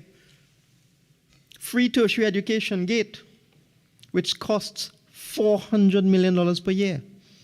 Free healthcare, including CDAP, which costs $6 billion per year. And subsidy of Caribbean Airlines to keep the airline flying to maintain our connectivity with the rest of the world at a cost of $700 million per year. It is noteworthy that when the pandemic struck in 2020, even though Caribbean Airlines reduced its operating costs as best as it could and rationalized its staff to the bare minimum just to keep the airline in the air, the Ministry of Finance was still asked to subsidize the operations of Caribbean Airlines for a 3-year period until it got back on its feet by arranging financing to the tune of up to US $300 million or 2 billion Trinidad dollars. So far, we have provided the required support. To stay within a cap of $1 billion for the fuel subsidy and ensure that money is available for essential services, therefore, a further adjustment in fuel prices is required, and I will say more about this when I come to the fiscal measures at the end of my statement. Madam Speaker, cognizant of increased operating costs with the increased prices of fuel, we have also adjusted the gross margins for wholesalers and retailers of motor fuels. Effective August 2022, wholesalers and retailers were able to benefit for an adjustment of 5 cents per litre for premium, super, diesel, and kerosene. This has cost the government $50 million. I move now to the National Insurance Fund. We have been keeping under review the sustainability of the National Insurance Fund in the context of the most recent actuarial reviews, which have identified our changing demographics as impacting negatively on the long-term sustainability of the fund. Although the fund has sufficient money to last for the next 20 years, if no changes are made, an increase in the compulsory age of retirement from 60 to 65 years is being advanced as one of the solutions for reversing the find's declining viability. An increase in contribution rates is a last resort. And there's nothing unique about this, since an increase in the retirement age is being implemented across the board in virtually all Caribbean countries with similar issues with their national insurance funds. The Prime Minister of Grenada recently announced plans to increase the retirement age from 60 to 65 as a solution to save their national insurance system from insolvency. In Barbados, the compulsory age of retirement is already 67, and in Jamaica, it is 65. We in the Ministry of Finance have recently completed our consultations on the retirement age, held by Minister Manning with key stakeholders, including trade unions and business organizations. These discussions will inform our policy agenda for putting the National Insurance Fund of the NIB on a long-term sustainable basis. Turn now to capital markets. Madam Speaker, we have continued the process for deepening and widening our capital market as a major source for the funding of private and public activities. The July 2022 additional public offering of First Citizens Bank placed 10,869,565 shares of FCB at a price of $50 per share into the hands of private and institutional investors. As a result of this APO, we have reduced the state's shareholding in First Citizens from 64% to 60% of the bank. The public response to the FCB APO has been an outstanding success, similar to the National Investment Fund NIF public offering in 2018. The APO was heavily oversubscribed by 55%, attracting applications for 16,865,007 shares, with a value of $843 million, of which $543 million was transferred to Corporation Seoul as owner of the shares. It is noteworthy, Madam Speaker, that while corporations were given a percentage of the shares they requested, all individuals received 100% of the shares for which they applied. This is consistent with our policy of the widest possible public participation in the divestment of profitable state enterprises. We are also heartened by the decision of First Citizens to immediately include the new shareholders in its August 2022 dividend distribution. I turn now to cashless transactions. Madam Speaker, with the support and hard work of the Trinidad and Tobago International Financial Center, we have made considerable progress in the introduction of cashless transactions in the public sector. Under the Office of the Attorney General and the Ministry of Legal Affairs, payments can now be made by links and online credit cards for services at the Civil Registry, Companies Registry, and Intellectual Property Office. At the Immigration Division, payments for passports, work permits, and visas can be made by links with online debit and credit cards targeted for December 2022. At the Trinidad and Tobago Bureau of Standards, payments for customs import declarations can be paid for by links, online debit, and credit cards. At the Judiciary, payments for fixed penalties and court-ordered maintenance can be made by online debit and credit cards, and payments using a voucher system managed by payment service provider agents is targeted for December 2022. At the Inland Revenue Division, payments by automated clearinghouse, ACH, and real-time gross settlement, RTGS, direct deposit, can be made directly to the Treasury suspense account at the central bank. Online payments by debit and credit cards are targeted for 2023. At the Treasury Division, payments of public service wages and salaries are being made through bank transfers. At the Ministry of Trade and Industry, online payments for single electronic window transactions by debit card and credit card are targeted for December 2022. At the Ministry of Works and Transport, payments of fixed fine and penalties can be made by links. Online debit and credit cards are targeted for December 2022. Workers in the Unemployment Relief Program are being paid through debit cards. And at the Ministry of Social Development and Family Services, payment of food support is being made through debit cards and public assistance through bank transfers. The use of bank transfers for other social grants or payment cards and or a voucher system using payment service providers or mobile wallets are being developed for implementation in 2023. We are also working actively on the implementation of financial instructions to leverage the platforms of payment service providers to provide services for the underbanked and the unbanked to be able to do business with the government via a combined agent network of over 1,500 agents across Trinidad and Tobago. This will allow for greater reach to citizens and offer a convenient approach for persons who still transact in cash and who do not have a bank account, reducing the hassle for citizens in rural communities who must commute to government offices to make payments for various services. This method of payment through payment service providers is expected to be implemented early in 2023.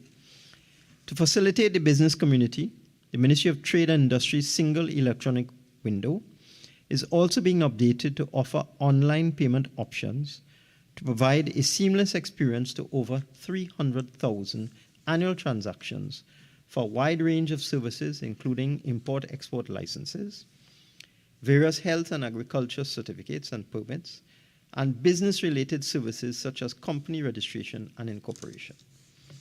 Another area of the cashless agenda will be the promotion of the use of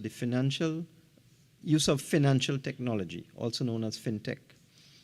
The region's first fintech innovation hub will be implemented by the TTIFC in 2023 as a collaborative environment with an on-site ecosystem, whereby the regulators, financial sector actors, ministries, departments, and agencies, fintech startups, and innovators, both local and foreign, can connect and collaborate to achieve the goal of a cashless society in Trinidad and Tobago.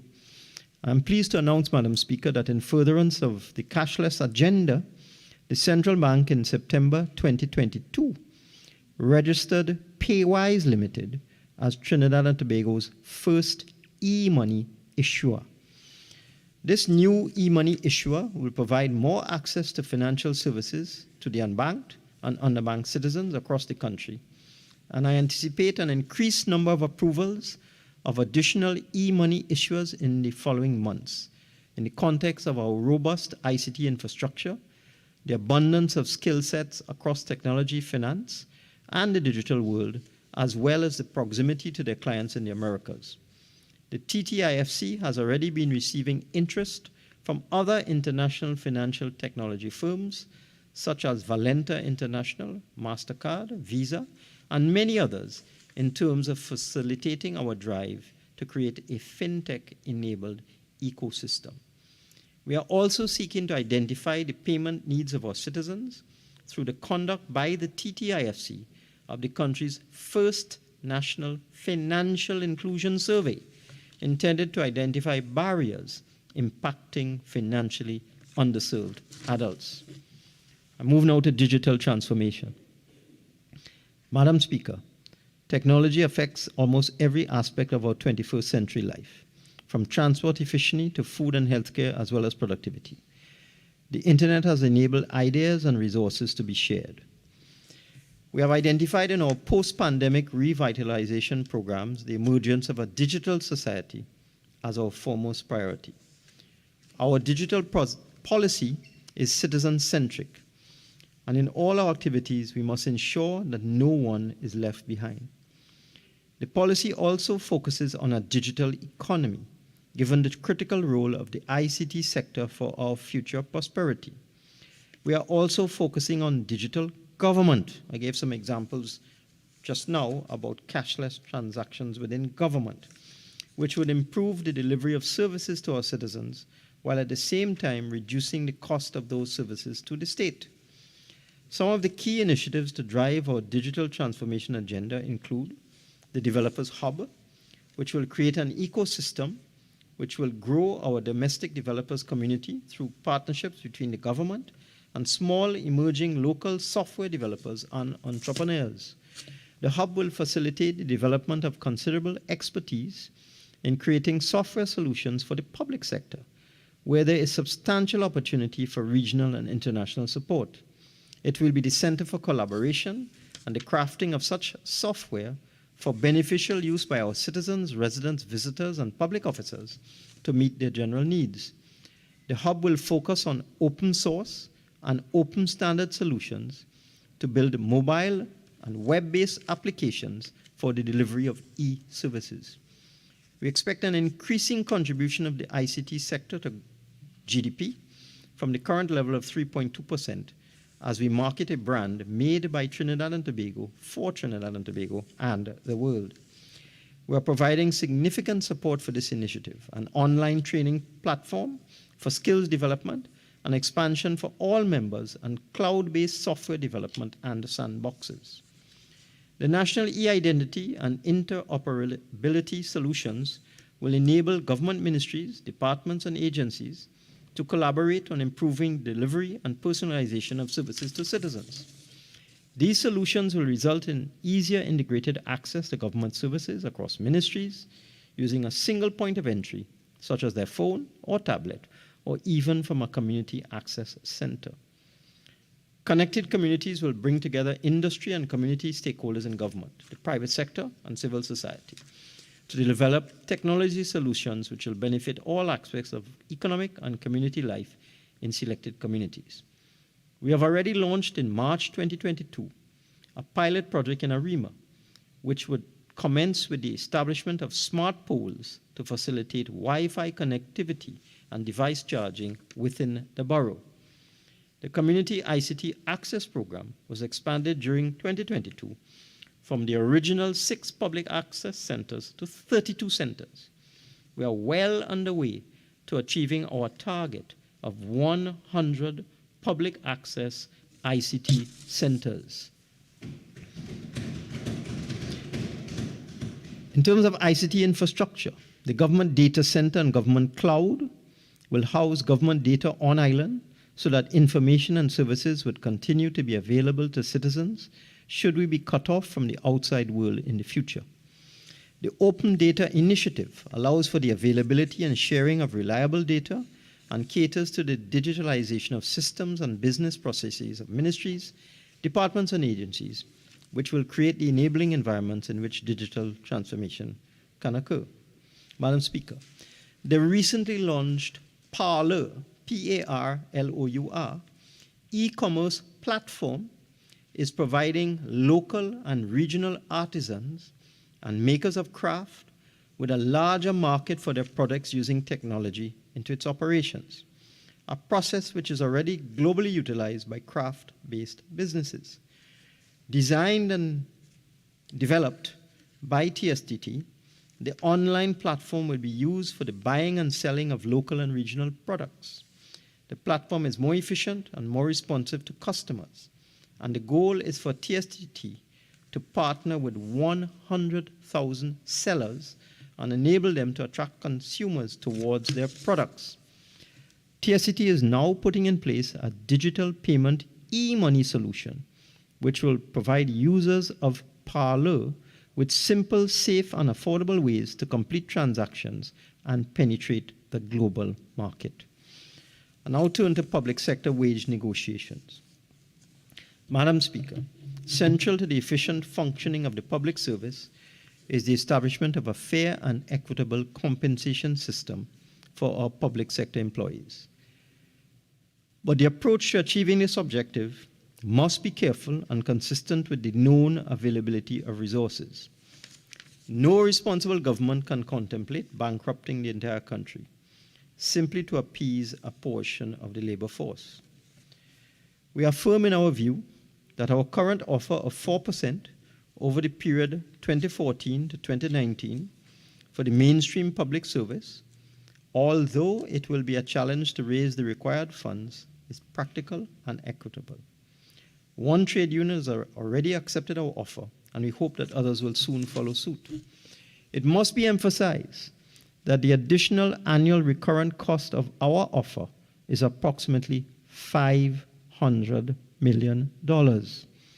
And it should be noted that if this offer is extended to the wider state sector, the additional cost will almost double to approximately $1 billion per year.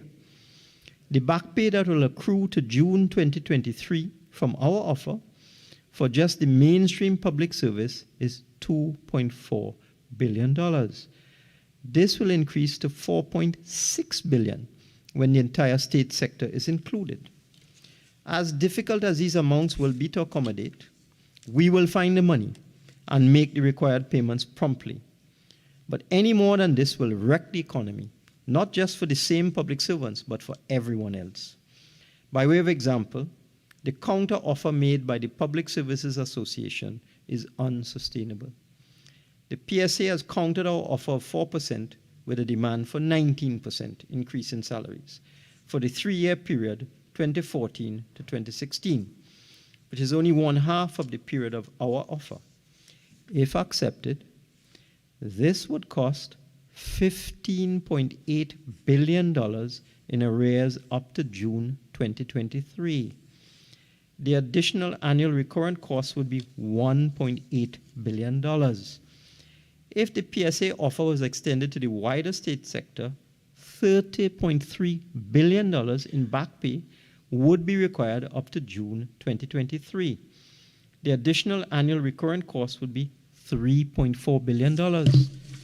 And these calculations, Madam Speaker, do not cater for a similar increase in the second 3-year period, 2017 to 2019, which, if agreed, could create a back pay requirement of $50 billion, equivalent to the total national expenditure in previous years.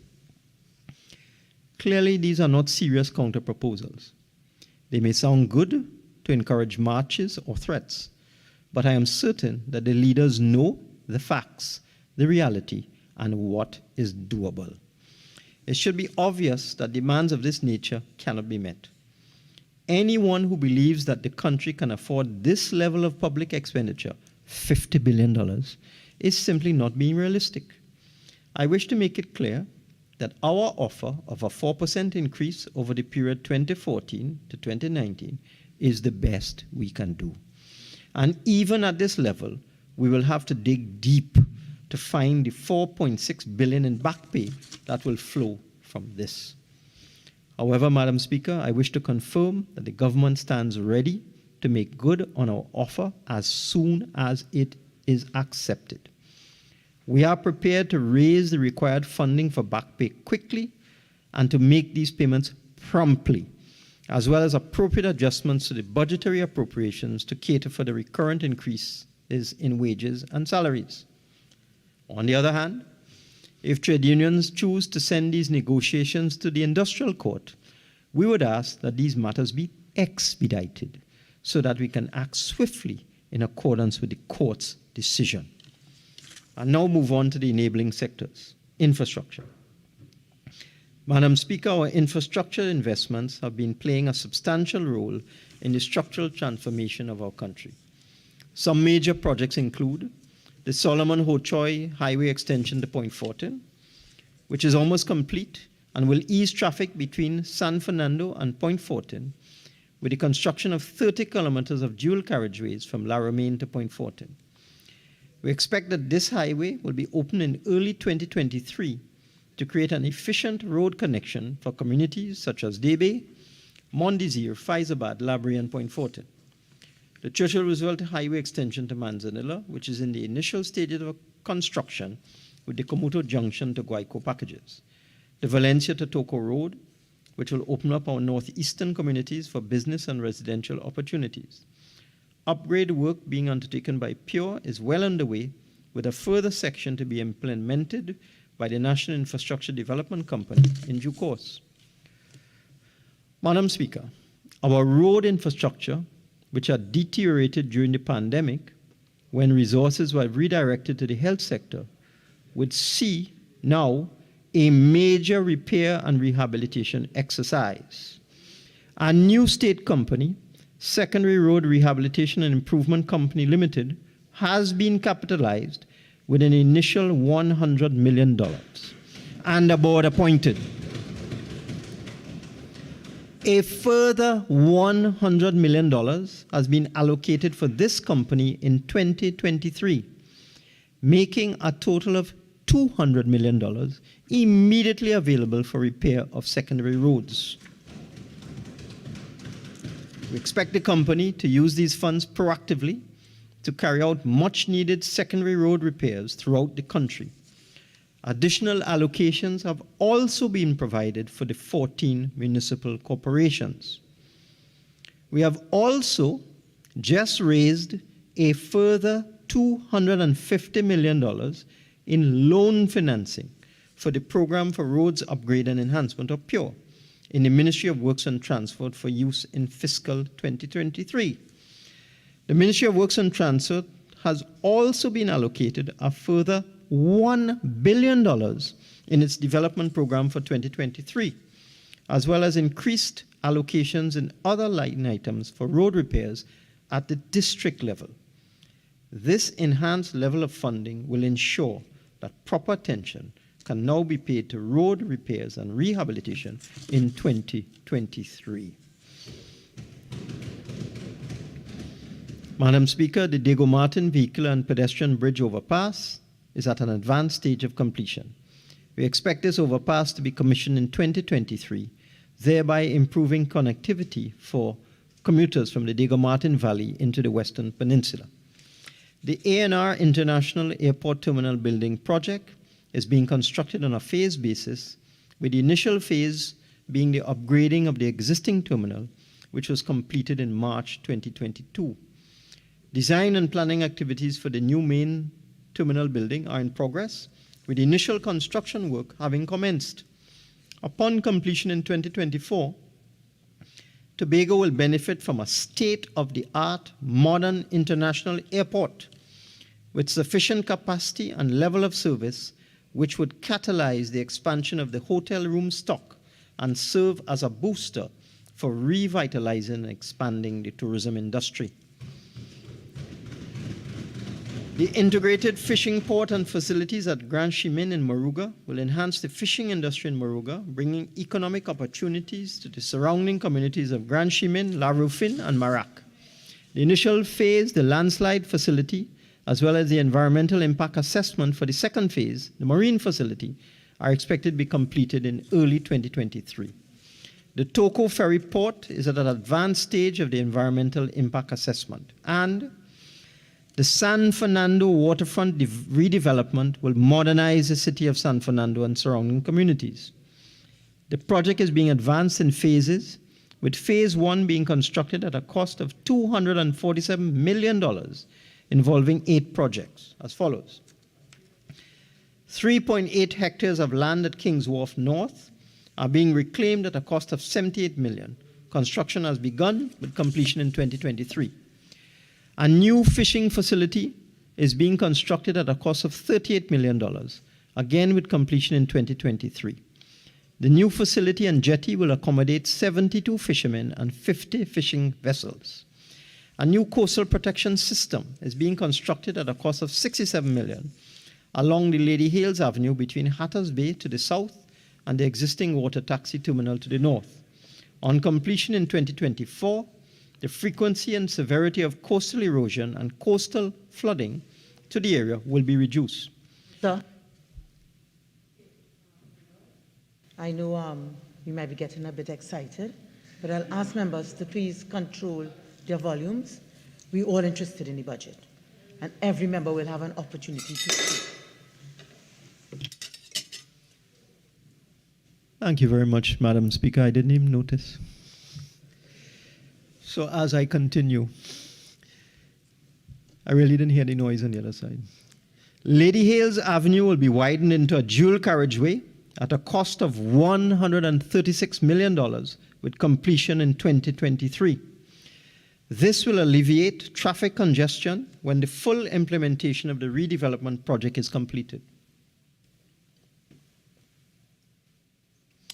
Commercial and residential squatters are being relocated from the redevelopment area through a collaborative effort between the Land Settlement Agency and UDCOST at a cost of $43 million. The Public Transport Service Corporation maintenance facility has been relocated from Lady Hales Avenue to Golconda at a cost of $15 million. And the mixed-use development on the site is being advanced through a PPP arrangement at a cost of $207 million for completion in 2024. And Plaza San Carlos is being upgraded at a cost of $61 million. The project will assess, refurbish where practical or possible, reconstruct, reconfigure, and retrofit the existing predetermined structures of the Plaza San Carlos to the original luster. These buildings would be repurposed for commercial use. I move now to public utilities. The public utilities system involving water production and transmission, electricity generation and transmission, and telecommunications in particular, internet broadband, has been a critical element in our development experience.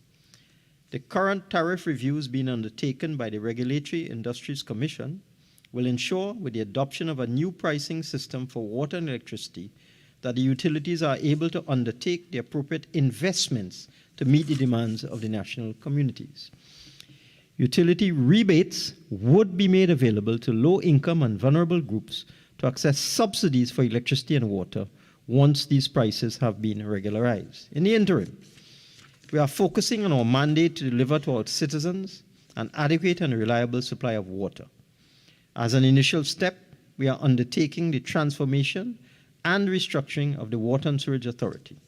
During the transition period, we are seeking to improve delivery of water to all our communities. We are undertaking projects to identify new water sources through the drilling and equipping of additional wells. We are reducing non-revenue water by installing new transmission and distribution pipelines. We are refurbishing and upgrading our water treatment plants. We're increasing the reliability of water supply by desilting reservoirs, in particular in Tobago. We're improving water distribution through the construction of booster stations and expanding and rehabilitating our wastewater infrastructure.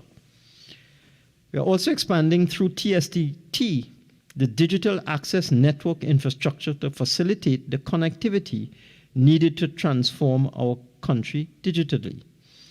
We already have 1.9 million mobile subscribers, a penetration of 146% of the population. Significantly, 1.1 million of those mobile subscribers have an internet plan. On the fixed internet side, the penetration is 87.5%, which means that a very high percentage of our households already have high-speed broadband connection. For people on the go, TSCT will provide mobile broadband data connectivity, and for government agencies and enterprise businesses, the company is expanding its digital infrastructure to provide connectivity to facilitate e-government services. We are thus ensuring, Madam Speaker, that the economy becomes quickly digitally enabled. Agriculture. In relation to agriculture, I now speak in the context of the impact of COVID-19 and the renewed energy within CARICOM to give life to long-discussed agriculture initiatives. The recently held Agri-Investment Forum and Expo 2 was a resounding success. It followed the inaugural event held in Guyana and will be followed by others in the region. Our expo saw over 30,000 participants from a broad cross-section of Trinidad and Tobago. It brought together for 3 days regional leaders, including business leaders and investors, farmers and future farmers, agro-processors and investors in agro-processing. Our expo and forum also brought together vendors and people in the business of food, as well as commercial entities which support the business of agriculture. CARICOM is once again focused on the need for member states to have a greater level of self-sufficiency in our food supply. COVID-19 and the unexpected events in Ukraine have been wake-up calls which have put pressure on both the access to food and the cost of food. Madam Speaker, in 2021, Trinidad and Tobago heeded the call of the Secretary General of the United Nations, Antonio Guterres, to host a national dialogue on food systems. We were very happy to have among our other facilitators in Trinidad and Tobago, Dr. Shakuntala Haraksingh Thilsted, the Trinidad and Tobago-born global nutrition expert who won the prestigious 2021 World Food Prize for her groundbreaking research in developing holistic, nutrition-sensitive approaches to aquaculture and food systems. Inevitably, those discussions and much of the discussions since late 2019 have been in the context of COVID-19 and the high food import bill, lack of cohesive regional policies and legislation, turf wars among our manufacturers, and insurmountable red tape. Madam Speaker, a larger issue given greater prominence by COVID-19 is the way our diets have changed to our detriment. It is an uphill battle for all of us to reverse the trends. Healthcare costs are ballooning. Productivity is being impacted. Longevity is at risk. Our labor pool is at risk. The Russia-Ukraine conflict, though concentrated in the 630,000 square kilometers covered by Ukraine, impacts the ability of the world's most powerful economies to feed their citizens and fuel their nations. We are under even greater pressure. Let us use grain as an example. The well-organized, very successful poultry industry in Trinidad and Tobago has had to compete for over a decade with low-priced, low-quality imported poultry parts. Now, with over millions of tons of grain stuck in warehouses and silos in Ukraine, our poultry industry grapples with severe supply chain issues as the larger nations virtually commandeer vessels and global trading terminals. Delays, lack of availability, and ever-increasing shipping costs add millions to the normal cost of shipping. Inevitably, importers, even state-owned importers, must pass increased costs on to the consumer. The domino effect can be devastating if the situation is prolonged. For a country which depends heavily on annual food imports averaging more than 5 billion, the inability to import food can significantly affect food and nutrition security of the nation. Consequently, after broad-based consultations, we developed a roadmap to recovery to address the pandemic-induced economic decline. We remain committed to the CARICOM agenda as well as to our roadmap for agriculture. This work focuses on the following: boosting local production geared towards agro-processing to reduce our reliance on highly processed imported food. Building a more effective agricultural sector based on sustainable value chains, using innovation, digitization, and technology engagement of private sector, including small farmers, youth, and women. There is a direct correlation between food consumption and food systems. Addressing nutrition and non-communicable diseases, and a persistent increase and a worrying trend in obesity among children and adults. We are committed to policies via the ministries responsible for health, education, trade and industry, community development, sport, youth, and agriculture to reverse these alarming trends. Soaring commodity prices on the global market are impacting increases in wholesale and retail flour prices in the domestic market. Wheat supply has been derailed by the Russia-Ukraine war, which countries combined generate 27% of global wheat imports, Russia and Ukraine. We have already experienced increases in prices of flour and associated products because of that war. To this end, we are taking advantage of this opportunity by focusing on root crop flour as a cheaper alternative to wheat flour. This product is already available in existing farmers' markets. We will therefore expand the enterprise base to produce alternatives to wheat flour. We will do so by extending the financial coverage of the grant fund facility for this from 50% to 75%, and we will increase the maximum funding amount from $250,000 to $340,000 for all producers of alternatives to wheat flour.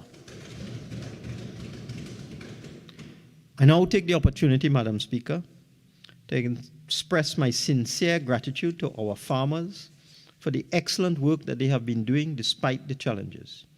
And I wish to confirm that we have once again allocated the additional sum of $300 million for agricultural incentives, infrastructure, and programs in this year's budget.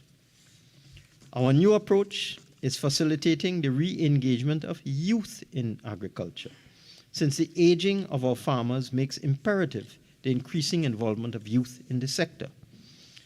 The recently established Youth Agricultural Homestead Program, in collaboration with the Metal Industries Company Institute of Technology, is developing part-time, 18 to 35 years, and retraining, 36 to 50 years, modules for the programs. The areas which are slated to accommodate these programs are Faizabad, Field Road, at the Chatham Dairy Farm, and the Kendall Dairy Farm in Palo Seco, in Valencia, Grand Couva, Pointe-a-Pierre, Todd's Road, Lopino, and Santa Cruz. The program is targeting young nationals who will be provided access to land and the necessary financial and technical support to become successful entrepreneurs. The Youth Agricultural Shade House Project, administered by the University of the West Indies and the Agricultural Research and Extension Unit in the Cooperative Republic of Guyana, is a one-year program focusing on specialized hands-on training in intensive farming on small portions of land with very high yield. The program is encouraging young people between the ages of 16 to 35 to participate in the 12-month training period for which 100 participants would be selected. The project is anchored on a memorandum of understanding executed by the Prime Minister in May of 2022 to cooperate with other Caribbean countries to achieve food security in the region. I now turn to manufacturing, Madam Speaker, which is showing tremendous progress. We have worked assiduously at creating the environment within which competitive businesses can grow and become locally and globally competitive. During the pandemic, our non-energy sector has risen to the occasion and is expected to grow by 2.5% in 2022. Within the non-energy sector, manufacturing remains an important and dynamic catalyst in our economy. It is a major contributor to our gross domestic product at approximately 20%. It generates significant foreign exchange, and as a major employer, it employs over 52,000 persons. This sector has exported $7.4 billion in 2020, and this amount rose to $10.8 billion in 2021. Preliminary data for the first half of 2022 demonstrates a continuation of this trend. For the first half of 2022, Trinidad and Tobago's non-energy manufacturing sector exports valued $6 billion, which was 17% higher than the same period the previous year. The industry's subsectors have been increasing when January to June 21 is compared to January to June 22. For example, food and beverage industry increased by 28% from $1.13 billion to $1.44 billion. Chemicals and fertilizers increased by 103% from $186 million to $379 million. Paper and paper-related products increased by 29% from $215 million to $278 million. Tobacco manufacturing increased by 31% from $84 million to $110 million. Glass and glass products increased by 45% from $70 million to $102 million. Furniture and light fittings increased by 12% from $42 million to $47 million. And wood and related products increased by 55% from $9 million to $14 million. We are also enhancing the human resource capacity in the manufacturing sector to address the existing gaps in labor skills. The apprenticeship program for the non-energy manufacturing sector was launched in May 2022, and the 3-year program is expected to train over 300 apprentices in the industrial areas of mechanical engineering technology, electrical electronic technology, industrial maintenance technology, and mechatronics. And the apprenticeship program for wood and wood products manufacturing was launched just recently in August 2022. And it will transform and expand the industry to produce higher value-added products using modern technology. Wood and wood products manufacturing has become a dynamic and competitive subsector. It employs approximately 4,000 persons and is playing a key role in our diversification strategy. The program, with an initial enrollment of 50 apprentices, will address the shortage of skilled labor in the subsector. Apprentices will receive a monthly stipend for the 2-year duration of the program, which will be delivered at the St. Bede Technology and Pleasantville Technology Centers.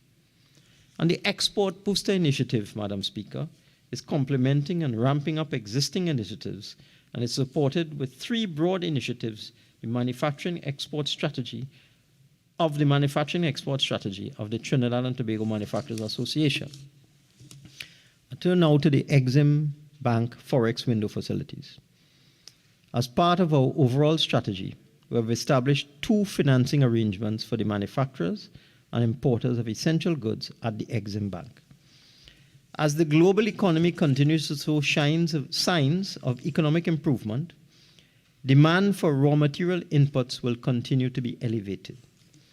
The effective management of the country's foreign exchange resources by the Exim Bank has not only facilitated the commercial resilience of the manufacturing sector, but ensured the maintenance of international supplier relationships, which remain critical to the sector's development and the overall stability of the domestic market. The Exim Bank's Forex facility has proven its importance to the industrial ecosystem by having clear and measurable success across 16 sectors, with significant absorption capacity being felt within food and beverages, building and construction, plastics and packaging. Forex sales for the period remained elevated with total disbursements of US $285 million, ensuring the sector's operational integrity and reinforcing its economic importance. The facility sustained international exports, as mentioned previously. Data shows a 17% increase in non-oil exports for the period June to July 22 when compared to the same period in 21. The integrity of the Exim Bank system for distribution of foreign exchange was influenced by company and market analysis with the input of key stakeholder agencies, that is, the Trinidad and Tobago Manufacturers Association, the Trinidad and Tobago Chamber of Industry and Commerce, and the Ministry of Trade and Industry. The Exim Bank ensured Forex distribution to small, medium, and large enterprises, solidifying our commitment to sectoral development while enabling companies of varied sizes to access the facility based on their needs and impact both the domestic and export market. Madam Speaker, the business community can rest assured. Let me repeat that. The business community can rest assured that in 2023, we will expand this Forex facility and provide even greater access to this targeted foreign exchange. The benefits are clear and have significant domestic and global impact. International supplier relationships have contributed to this positive development, facilitating the smooth flow of inputs for the manufacturing sector as a vibrant generator of sustainable employment. To summarize,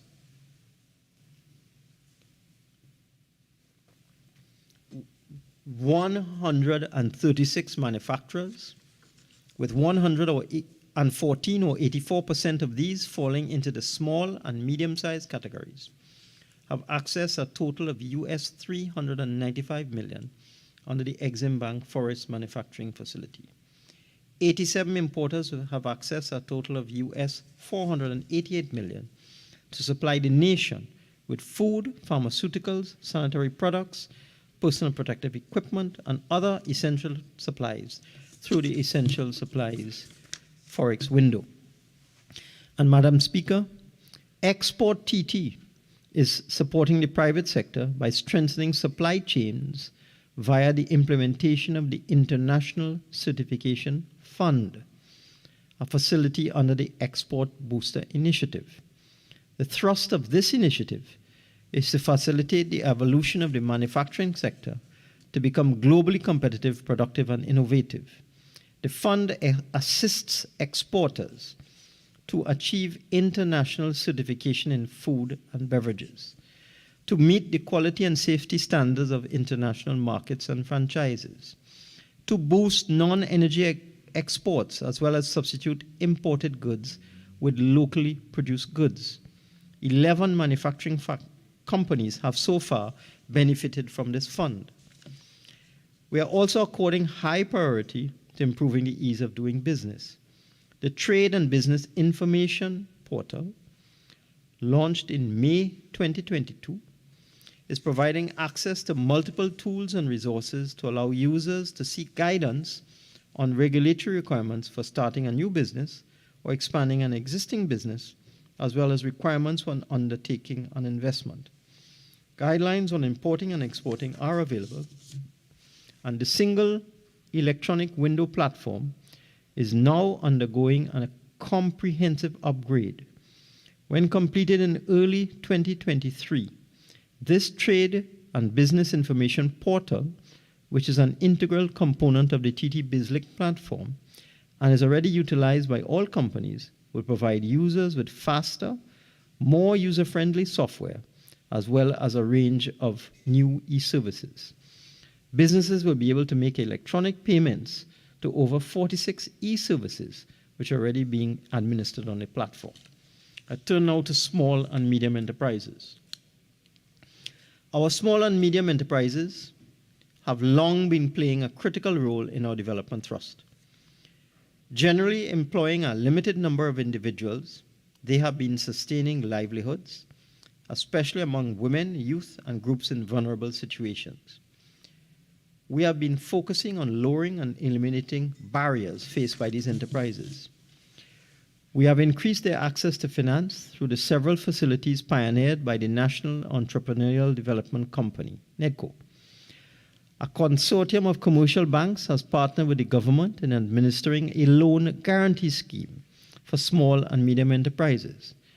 We have recently put in place certain mechanisms to unlock their full potential.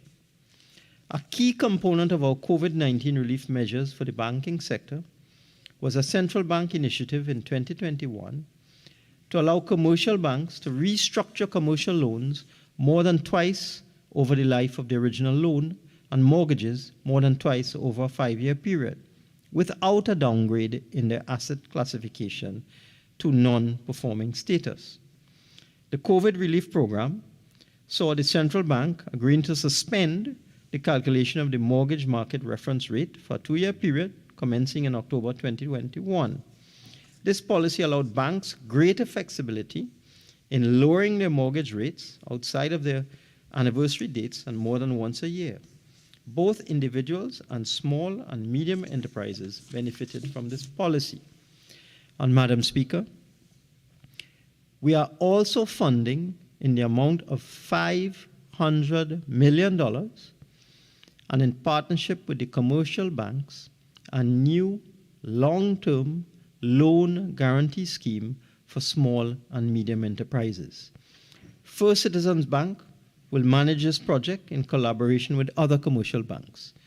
The government loan guarantees will be for up to 80% of the value of the loans for a term of up to 10 years, inclusive of a 2-year moratorium on repayments, and will focus on the non-energy sector.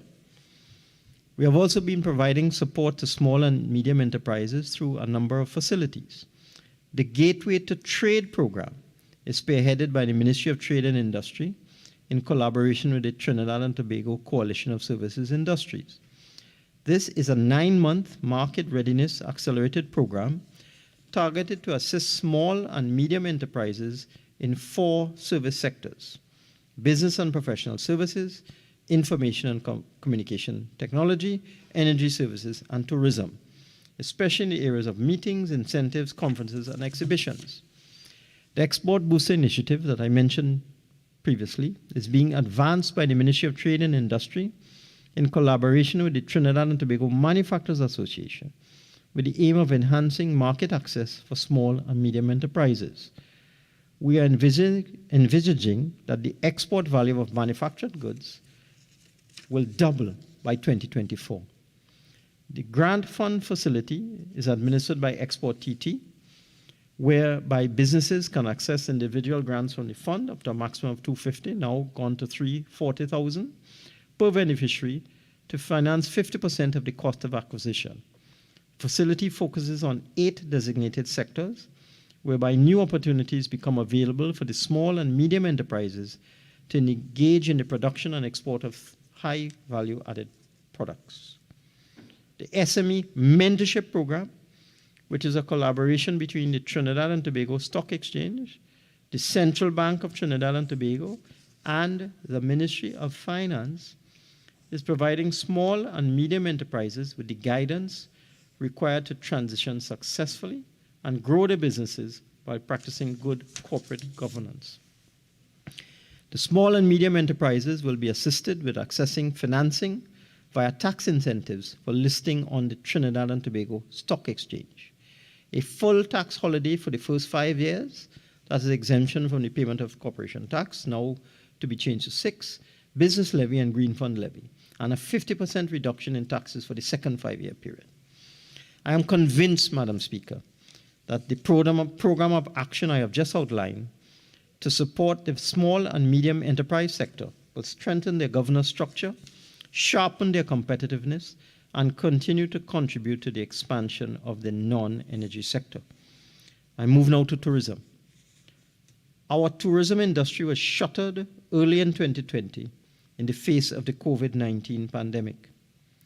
While our fiscal and monetary support programs kept the industry afloat, the reopening of the economy is reshaping and revitalizing the tourism sector.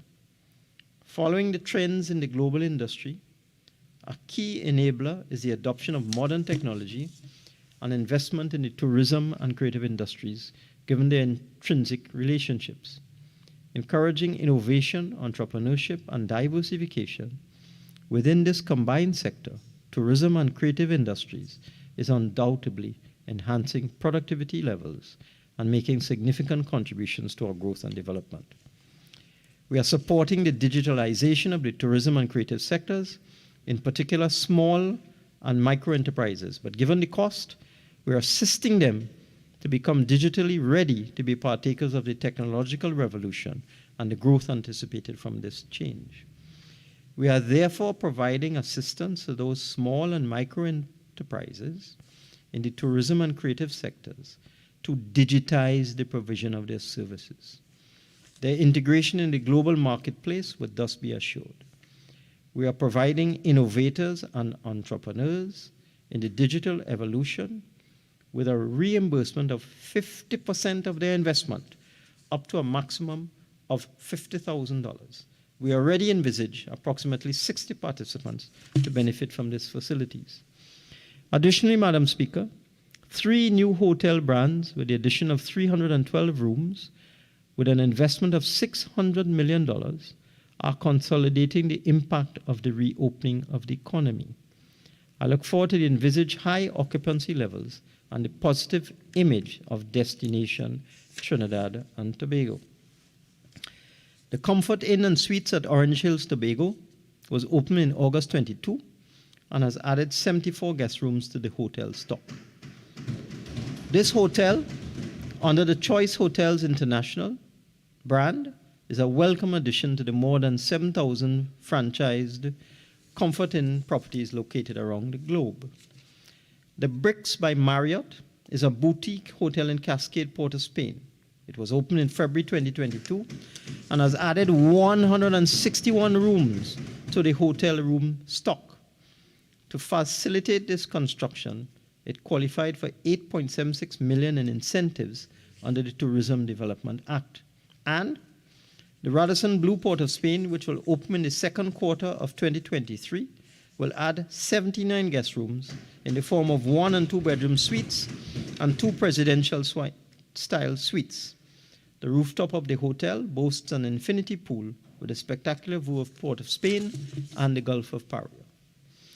We are also actively marketing and promoting cruise tourism. Our rich indigenous heritage and compelling national stories are drawing cruise visitors to our country. But the cruise lines are also attracted by access to a quality pool of skilled and unskilled labor in the hospitality and cruise industry. Through a recent memorandum of understanding with the Royal Caribbean Group, employment of nationals is ongoing. The Royal Caribbean Cruise Line, together with other cruise lines, will be making increased calls to Trinidad and Tobago upon the full reopening of the cruise sector by the 2022 to 2023 season. We are also upgrading our tourism sites and attractions. For example, the new La Vigi Pyramid Lookout facility is now open and is providing relaxing and historical information spaces for local and foreign visitors. The Desperados Pan Theatre is the new home of the Desperado Steel Orchestra and will provide, at a cost of $14 million, an enhanced performance space which will facilitate the activities of the band. Our national airline, Caribbean Airlines, is supporting our tourism thrust. Its recently acquired fleet of 9 new 737S aircraft, with its lower operating and maintenance costs, has been promoting airlift to Trinidad and Tobago. With its competitive fares, the airline is generating increased tourism traffic, not only to participate in our tourism activities, but also to visit our historical and cultural attractions. I move now to health. We have been strengthening our health system, aimed at ensuring that our citizens have equitable access to quality health care, thereby improving their quality of life. The COVID-19 pandemic, a potentially deadly and highly transmissible virus, tested the strength and resilience of the system, including our parallel healthcare facilities. And from all assessments, our combined health system successfully navigated the challenges. The dismantling of the protocols and restrictive conditions on July 17, 2022, except for mask wearing in limited circumstances, reflected reductions in positive cases over the period May 21 to April 22, as it pertains to hospital occupancy levels. The lowest total hospital occupancy level was recorded at 19% in April 2022, compared with 62% in May 2021, a decline of 43%. The lowest hospital occupancy in the intensive care unit was recorded at 17% in April 2022, compared with 70% in May 2021, a decline of 53%. And the lowest hospital occupancy in the high dependency unit was recorded at 8% in April 22, compared with 64% in May 2021, a decline of 56%. And Madam Speaker, we have been improving our vaccination rates. The milestone of 50% of the population being fully vaccinated was achieved in April 2022, and since that time, it has stabilized at about 51.2%. This notwithstanding, the recent uptick in infections, hospitalizations, and deaths is a stark reminder of the requirements for caution in all our activities. Leaving aside our management of the COVID-19 virus, since March 2020, we have been making significant strides in the achievement of the Sustainable Development Goals agenda. We have achieved both the global and regional 2030 targets for maternal, child health, and neonatal mortality. Let me say that again. We have achieved both the global and regional 2030 targets for maternal, child health, and neonatal mortality, 8 years ahead of time. We're ensuring that our citizens have equitable access to quality health care through our network of modern health facilities, which are either in place or in advanced stages of being rolled out. The 150-bed ARIMA and 100-bed Point Fortin hospitals are already providing a suite of world-class services. The new 106-bed Sangre Grande Hospital will be completed in 2023 and will provide a range of services, including medical, surgical, trauma, and orthopedic. The 504-bed central block of the Port of Spain General Hospital will be commissioned in 2024 and will provide acute care services, including surgical, pharmaceutical, and laboratory, diagnostic, and treatment, as well as ophthalmology and pediatrics. The San Fernando General Hospital is being refurbished to provide cardiac surgeries and an upgraded catheterization lab, also known as a cath lab. And the new Ministry of Health Administration building, which is expected to be completed in 2023, will bring all of the ministry's services, units, and departments and affiliated organizations, such as the Pan American Health Organization, into one building. Once the new building is occupied, this will result in savings in rent of over $12 million per year. Madam Speaker, we have always considered health and its positive outcomes to have a central function in our development agenda. We will continue to invest and take a leadership role in health development to ensure fairness, to protect social values of equity, and ensure access and secure access to health care for low-income and vulnerable groups. Turn now to housing. Madam Speaker, we in the PNM have long understood the relationship between a housing program and economic development. We recognize early in the administration of the affairs of this country that comprehensive public policies and large-scale investments will be necessary, not only for expanding growth and development, but also in ensuring access to quality housing for our citizens, in particular the low income and the vulnerable.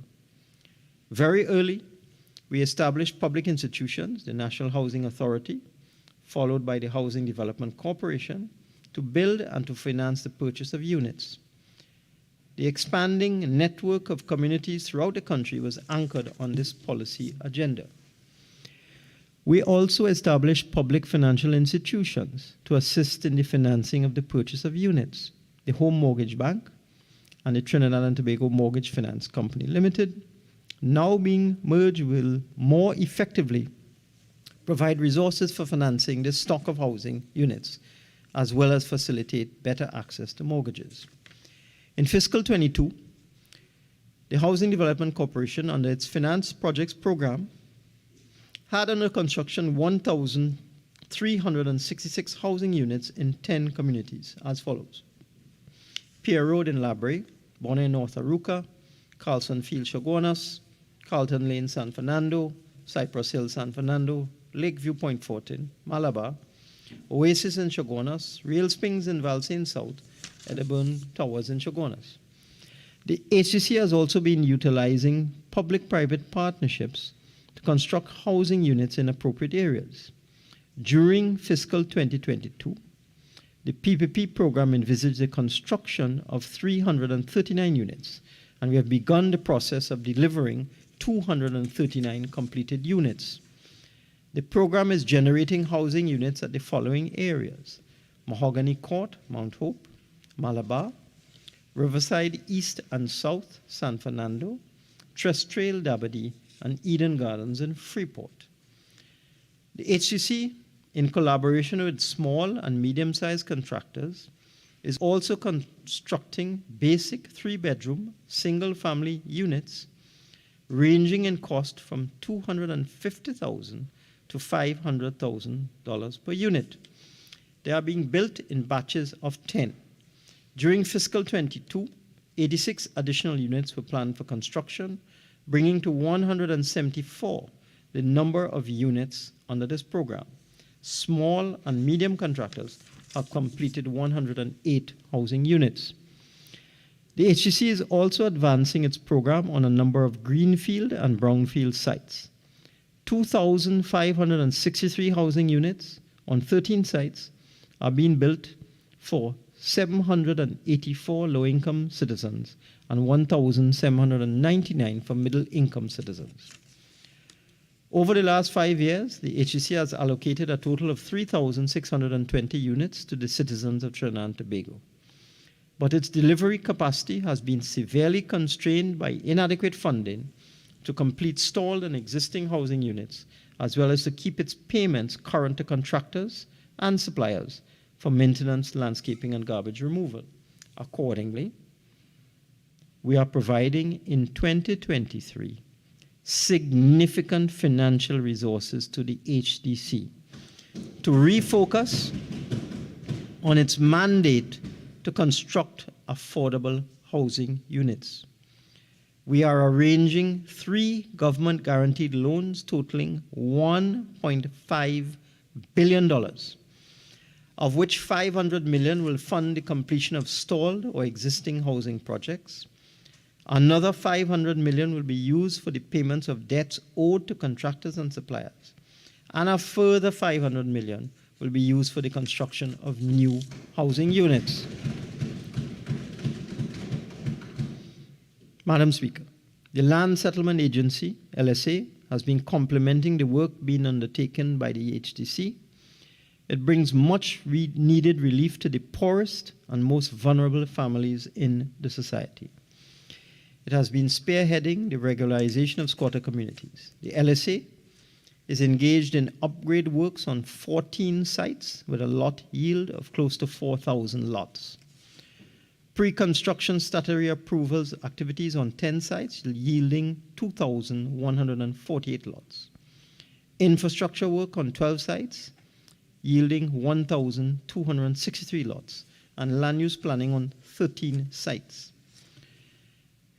Our innovative Housing and Village Improvement Program, HVIP, continues to improve infrastructure and poor quality housing in targeted villages, including Matura, Valencia, Kumuto, and Talparo.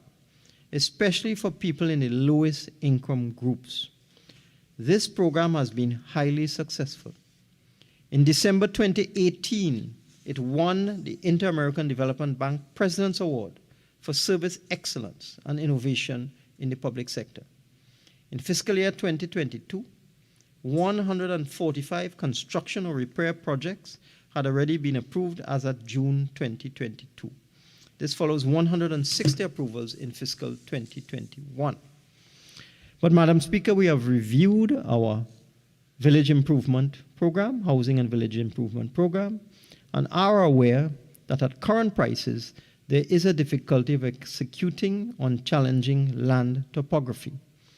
We've agreed to increase the maximum subsidy applicable for the construction of a housing unit from the presently available $145,000, and we are putting in place a three-tiered subsidy structure based on land topography, which will provide the details of the increases in subsidy in the fiscal. I will provide the details of the increases in subsidy in the fiscal measures. The Land Settlement Agency is also spearheading infrastructure development of all residential lands with pre-approved house plans to be distributed to former employees of Petrotrin.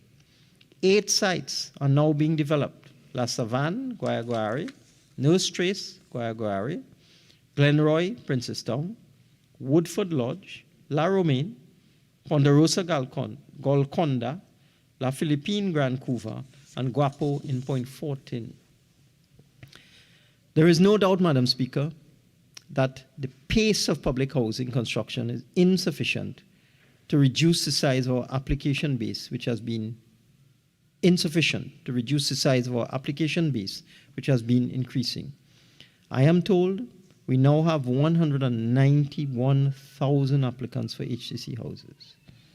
However, the HCC, as presently organized, managed, and financed, has built-in inefficiencies, and it cannot continue with business as usual.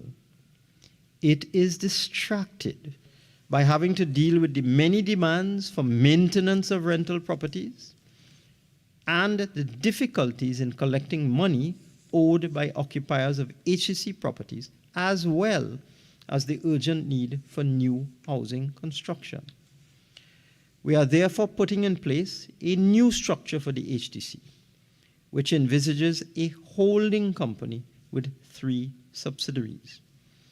The Trinidad and Tobago Housing Development Corporation Construction Company will manage all elements of property development, including land acquisition, urban planning, project and construction management, and the provision of financing solutions to undertake construction projects.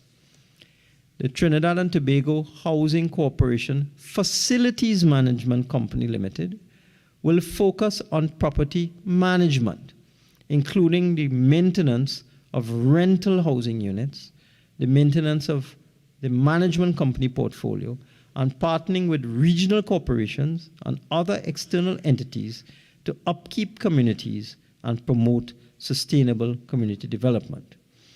And the Trinidad and Tobago Housing Development Corporation Asset Management Company Limited will complete the sales of the finished housing units and will continue to manage and provide administrative support for housing development under its purview until handed over to purchasers. To summarize, we are creating a company that will focus on construction of housing units, another company that will focus on maintenance and management of existing rental housing units, and a third company that will focus on completing the sales of finished housing units. We anticipate that the HDC, as reorganized, will now have greater financial flexibility, greater efficiency, better focus, and the ability to quickly monetize housing assets which cannot be easily completed in their present form. I move now to education. Madam Speaker, We have long recognized that developing and promoting human capital is a driver of sustainable growth and development. Our continuing and high levels of investment in the education sector has been a major element in our human capital development agenda. We have built early childhood care and education centers and primary and secondary schools. We have built technical and vocational and tertiary institutions.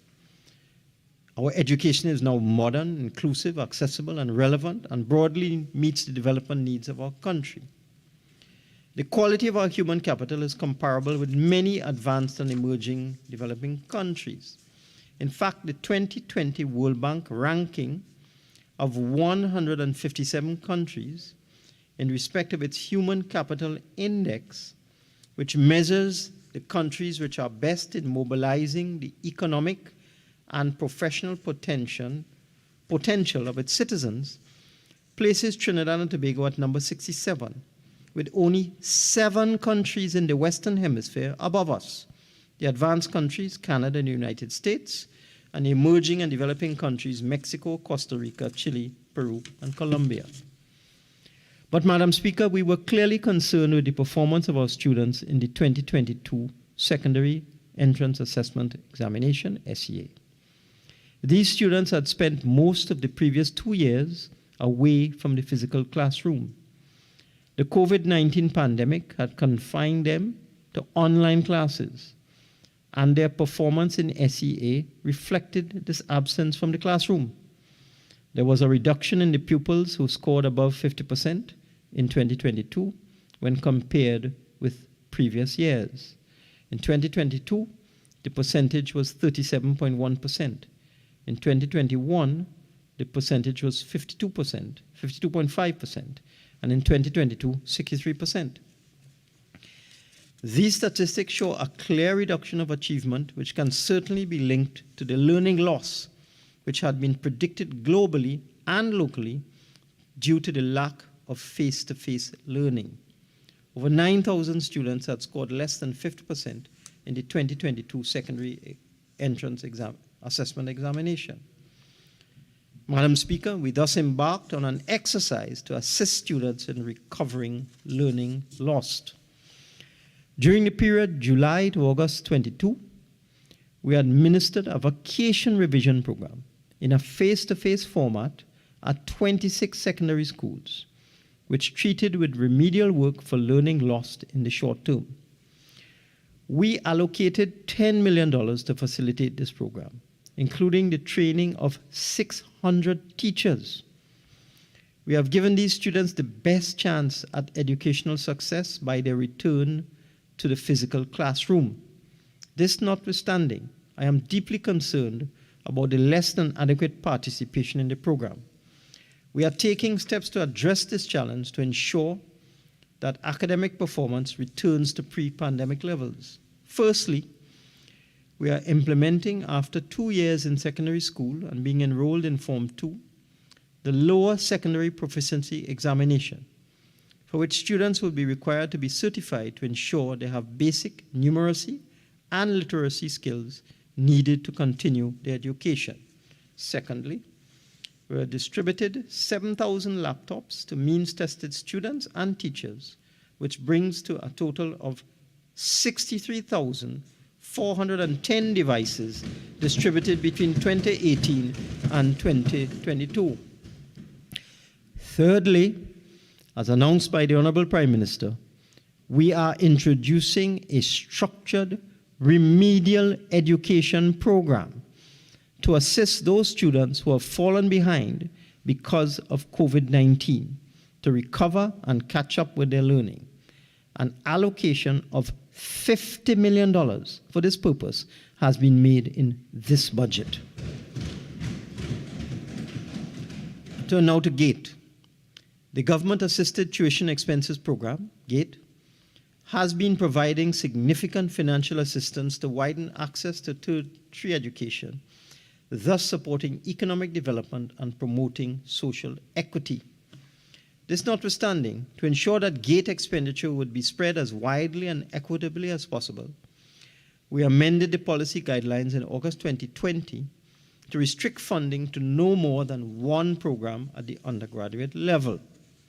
However, the implementation of this new rule has been problematic for students who were endeavoring to complete their bachelor's degree through a progressive matriculation from a non-degree program.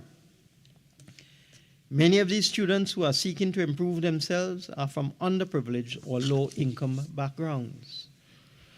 After careful consideration, therefore, we have decided to adjust the criteria for accessing GATE to permit students in good standing enrolled in institutions and programs accredited by the Accreditation Council of Trinidad and Tobago to qualify for GATE if they have completed an initial program of study, such as a diploma or associate degree or the N1 level at UWI, and they wish to upgrade to a bachelor's degree.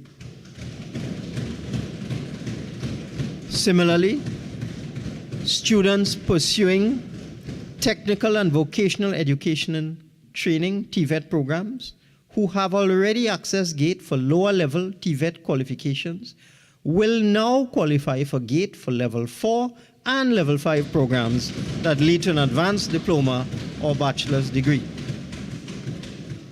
In this new arrangement, Madam Speaker, the national priority needs will be a determining factor, and students in the first instance will be required to register for the higher certification within 2 years of completion of the initial course of study, and of course, successfully complete their bachelor's degree or advanced diplomas within the prescribed timeframes.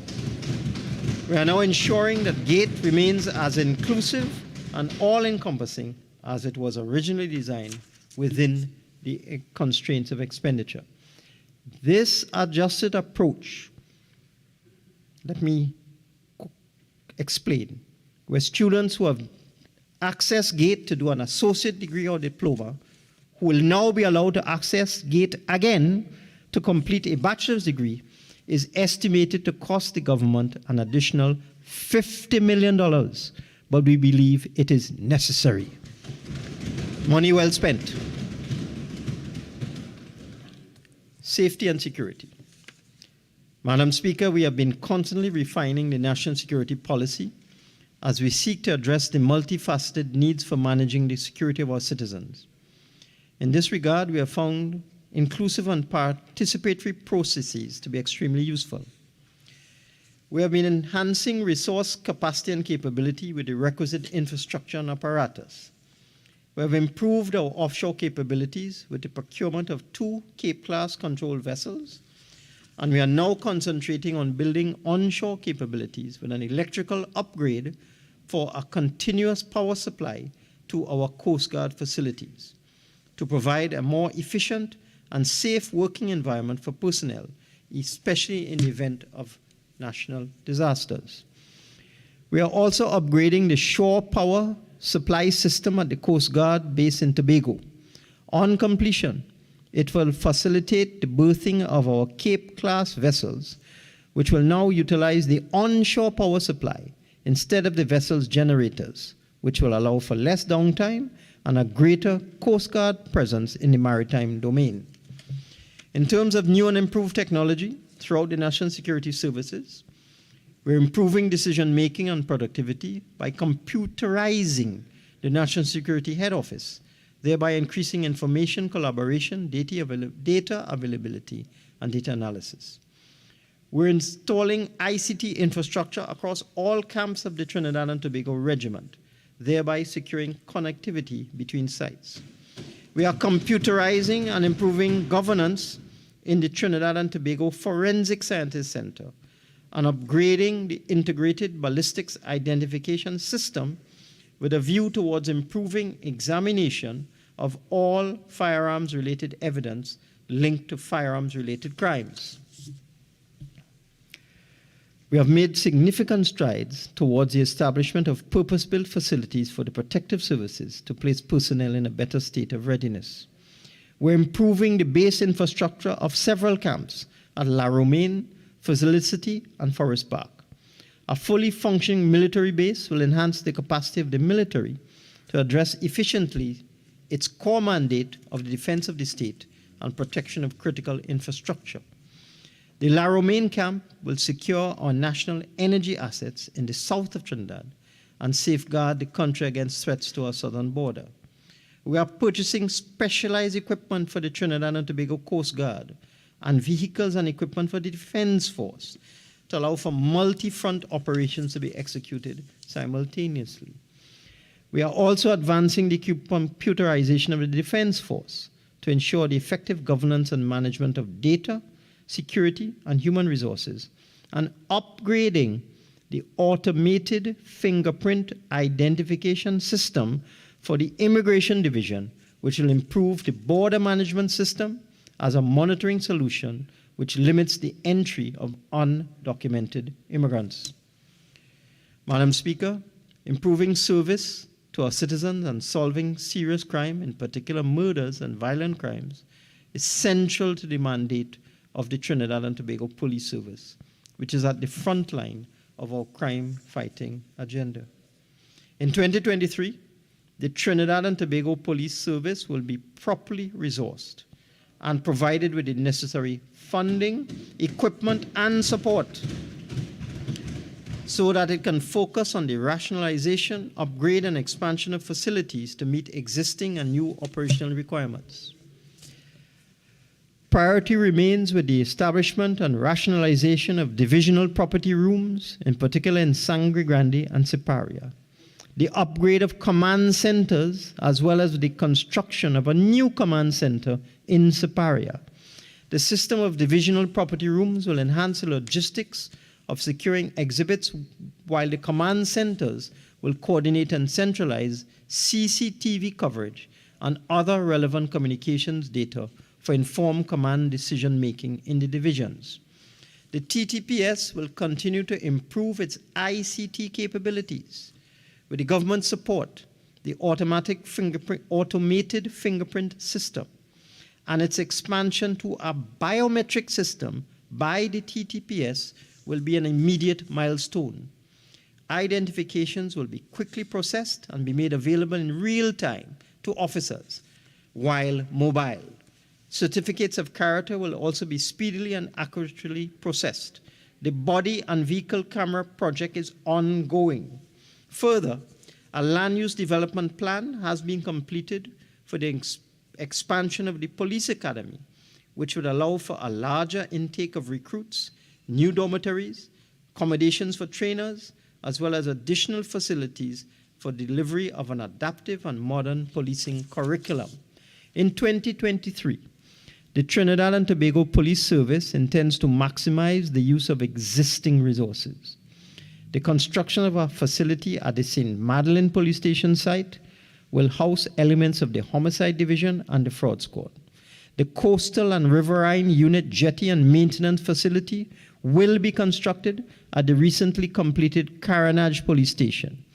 The program of asset acquisitions will bring the TTPS vehicle fleet to optimum operating and response capability. The Special Victims Department at Serpentine Road, St. Clair, and the networks of victim support units and child protection units throughout the service will receive renewed focus. I now move to sport and youth.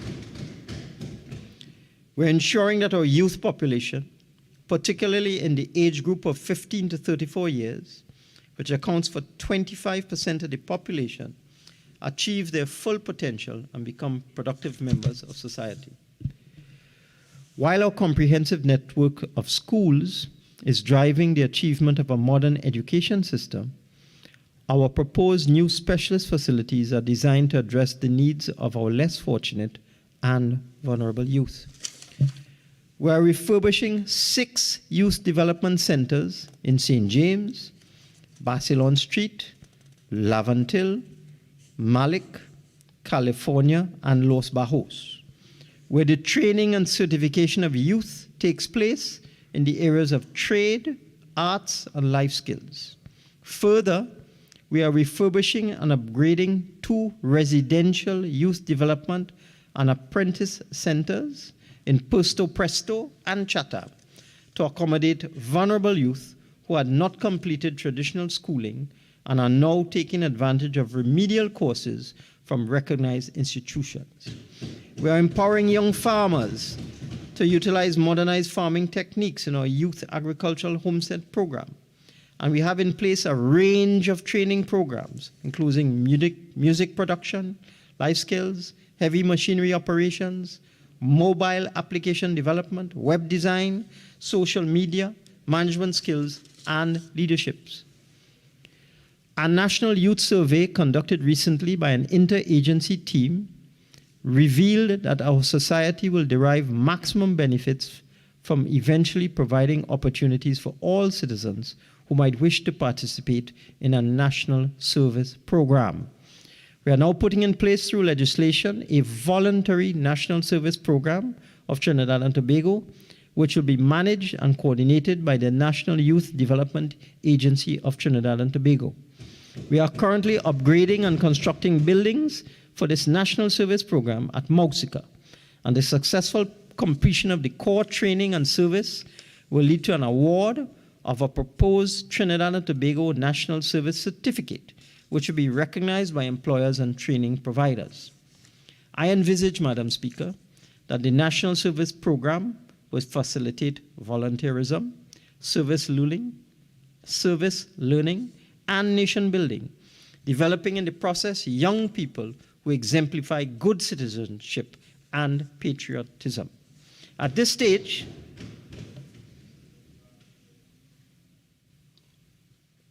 I wish to take this opportunity to congratulate and convey our congratulations to the members of our sporting team, which recently participated in the 2022 Commonwealth Games in Birmingham, England. We all applauded with pride the achievements of our medalists. Nicholas Paul, who was awarded gold in the Kiran Motor Pace Cycle Race, silver in the sprint, and bronze in the kilometer time trial. Jereem Richards, who was awarded gold in the 200 meters and another gold in the 4x400 relay, alongside Dwight St. Hilaire, Asa Guevara, Marshall Sidenio, Kashif King, and Che Lara. And Jared Elcock, Eric Harrison Jr., Keon Benjamin, Kyle Griot, and Akani Hislop, who won silver in the men's 4x100 meters relay. Madam Speaker, this performance, added to that of the other athletes who also worked tirelessly, represented a fitting tribute to the achievement of our 60 years of independence on August the 31st, 2022. Indeed, we were rightfully proud when our athletes stood on the podium with the national anthem being played on the steel pan. But, Madam Speaker, our 2022 sporting contingent managed our second best performance at the Commonwealth Games. For those who are old enough to remember, our best performance came at the 1966 edition in Kingston, Jamaica, when our team won 5 gold, 2 silver, and 2 bronze medals. I'm sure they will beat that record at the next Commonwealth Games. Madam Speaker, these achievements were based on the extensive foundation which we have laid for more than 4 decades. We have the facilities, the 5 stadia, the Hazley Crawford in Port of Spain, the Larry Gomes in Arima, the Atto Boland in Couva, the Manny Ramjohn in Marabella, and the Dwight York in Tobago, the Cycling Velodrome and the Aquatic Center in Couva, and the Racket Center in Tagariqua. We have the funding, and we have the policies and programs, including the Elite Athlete Assistance Program of $250,000 per athlete. We look forward, therefore, to the youth of the country being inspired by our successes at Birmingham, and I have no doubt that in future international games, we would be able to expand our performance from cycling and athletics to the several other sporting disciplines. I can now announce, Madam Speaker, that in 2023, we intend to showcase our youth on the occasion of the hosting by Trinidad and Tobago of the 7th Commonwealth Youth Games.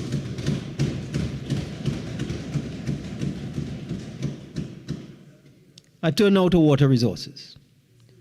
Madam Speaker, a reliable supply of potable water is crucial to all aspects of socio-economic activity. And we are convinced that the effective management of our water resources requires the adoption and implementation. Madam Speaker, I didn't hear them before, but I heard them now. Perhaps you might want to talk to them.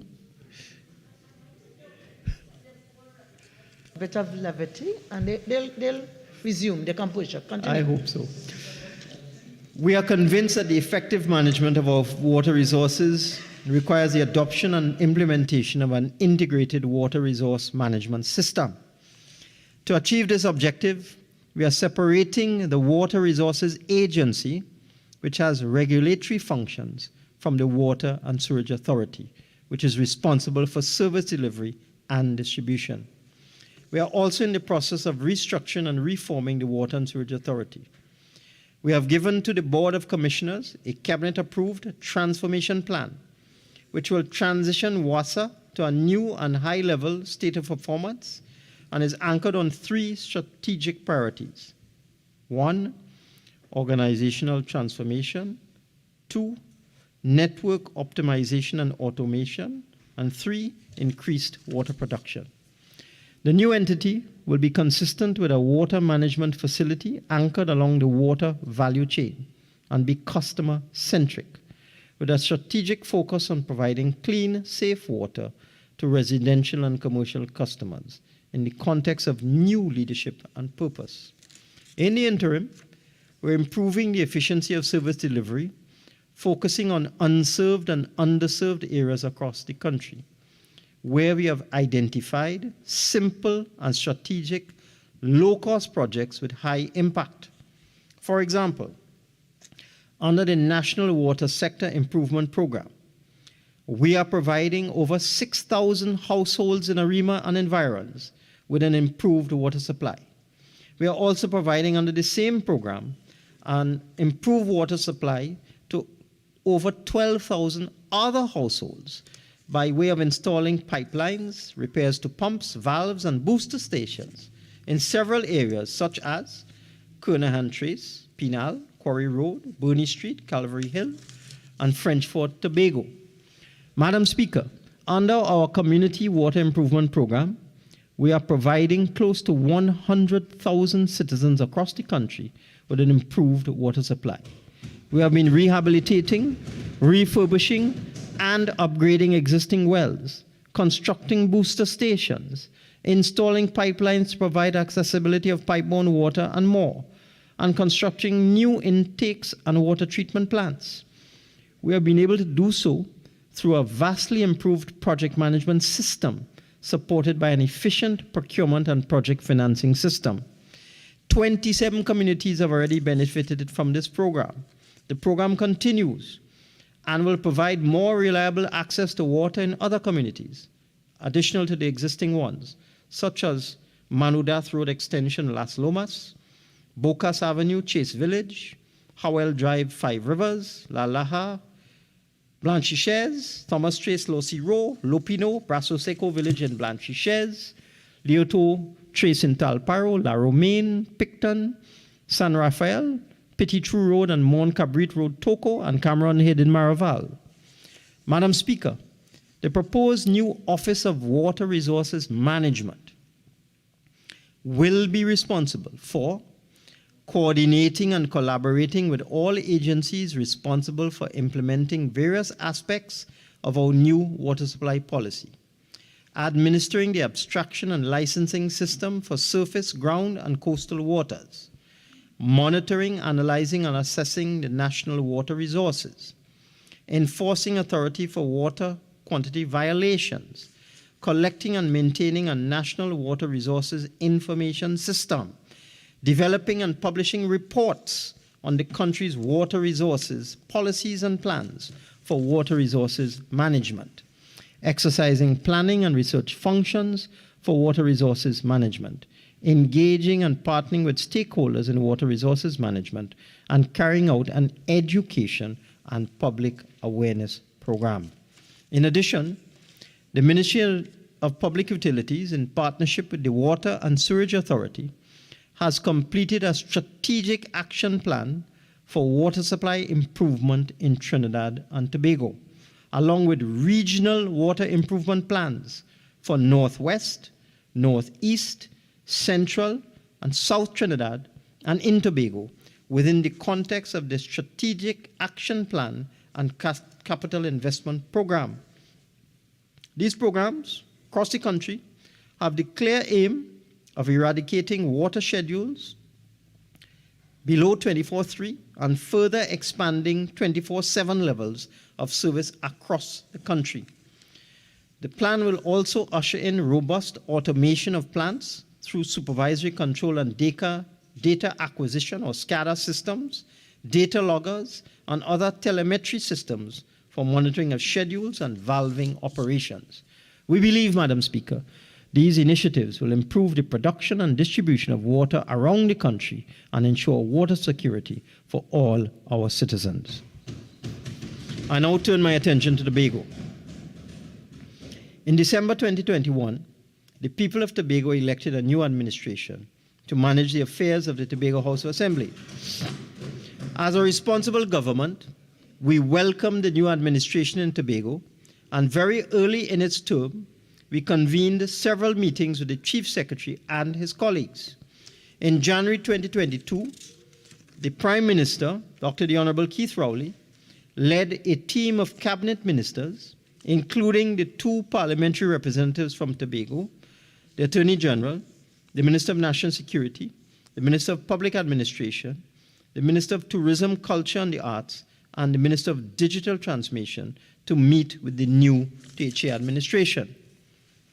We wish to facilitate a smooth transition to minimize any disruption to the lives and livelihoods of the people of Tobago and the operations of the Assembly.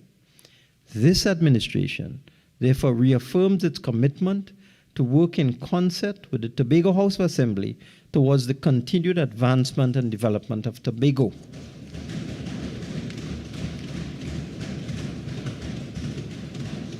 Madam Speaker, I am in broad agreement with the socio-economic agenda advanced by the new administration by the THA in its June 22 budget statement for fiscal 23. The policies, programs, and activities that have been announced, if implemented properly, will improve the economic well-being and quality of life of the people of Tobago. We anticipate the creation of more jobs in the private sector, as well as the maintenance or preservation of existing businesses and the generation of new ones. Madam Speaker, the policy agenda is being further advanced through economic momentum in the Tobago economy. The gradual relaxation of public health restrictions and the increase in government expenditure to meet the basic needs of the community in the face of the damage done to the tourism sector by the COVID-19 pandemic facilitate this process. It is expected further capacity will be developed to address COVID-related issues, focusing on an update in vaccinations, with a strengthening of medical care capabilities at the Scarborough General Hospital and a parallel system for COVID-19 patients at the Old Hospital. Significant social programs are available in Tobago, and we expect that these will be maintained, particularly in the areas of medical care, home improvement, and school transport. Physical in-school teaching and learning has been reinstated in all schools in Tobago. Funding has also been allocated for substantial school repairs. These measures are generally aligned with the National Fiscal Agenda for 2023 and the Core Development Framework and the strategic priority areas for growth, development, and transformation in Tobago, once properly implemented, would ensure the transition to a new paradigm. However, Madam Speaker, it must be emphasized that businesses resident in Tobago and are owned and operated by Tobagonians have the same access to all the government's SME support programs as businesses in Trinidad. They have the same access. There's no distinction. And you may recall, Madam Speaker, it was the intention of this PNM administration to grant greater autonomy to the people of Tobago through the passage of two pieces of legislation, which have been the subject of extensive and extended parliamentary attention. However, this required the bipartisan support of members opposite, which support we did not receive. The bills were also rejected in the PDP election campaign of 2022. These two bills, Madam Speaker, will provide the people of Minister Tobago. of Finance. Okay, so members, I know we've been here for some time, but I'd ask all members, okay, to resume their composure. No shouting across the floor, and if members are a little tired of, the discipline, they can take a little walk, come back, and resume their composure. Minister of Finance. Thank you, Madam Speaker, and they will be here for a little while again. These two bills will provide the people of Tobago with a greater say and determination in their affairs. And I encourage members opposite to facilitate the passage of these bills and place Tobago in a better position to advance its development and to increase its contribution to national economic activity. Economic transformation and business development initiatives will be anchored on productivity growth, support for innovation, mobilization of foreign direct investment, and support for businesses. The Cove Eco-Industrial and Business Park is marketing its factory spaces. The Studley Park Quarry, if properly managed, could make an immediate and sustained contribution to construction in Tobago and in Trinidad. The tourism sector is poised to expand with new hotel investors aiming to contribute to meet a shortfall of 2,500 rooms. The government fully supports and continues to encourage private sector investment in the proposed new Marriott Hotel at Rocky Point, alongside the new terminal building at the ANR International Airport and a new marina facility in southwest Tobago. When all these initiatives come together with their projects and programs, we envisage good outcomes for the tourism sector in Tobago. This is a major part of the national diversification effort. Let me repeat: the new Marriott Hotel at Rocky Point, the new terminal building at the ANR International Airport, and a new marina facility in southwest Tobago. I'm advised that the Manta Lodge and Sanctuary Resort are slated for privatization. Air and sea transport are required to be reliable, especially for the proposed Tobago Carnival in October 2022. The central government will ensure that this is achieved. Food security in Tobago will be enhanced through the revitalization of the agricultural sector.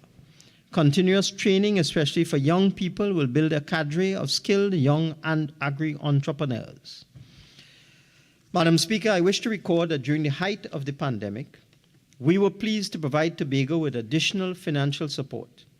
And in my 2022 statement, I announced several of these initiatives, including a $50 million Tobago hospitality and tourism sector support program to provide working capital to the tourism sector, $30 million for farmland development in Tobago, $50 million for the Tobago hotel industry for financial grant support, and to facilitate maintenance and upgrade works via the Tobago Tourism Accommodation Relief, and a $4 million tourism COVID relief grant allocated to render greater support to the ancillary service providers in the industry. I will now outline the allocation for Tobago in fiscal 2023.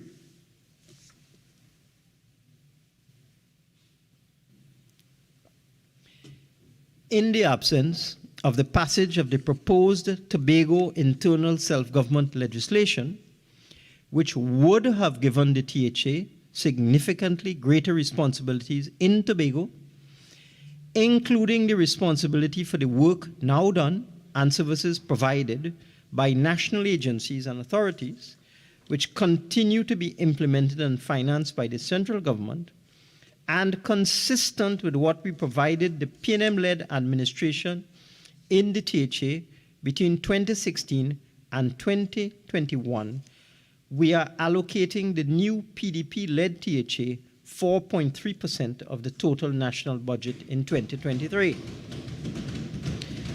The allocation to the THA for fiscal year 2023 thus totals $2.521 billion.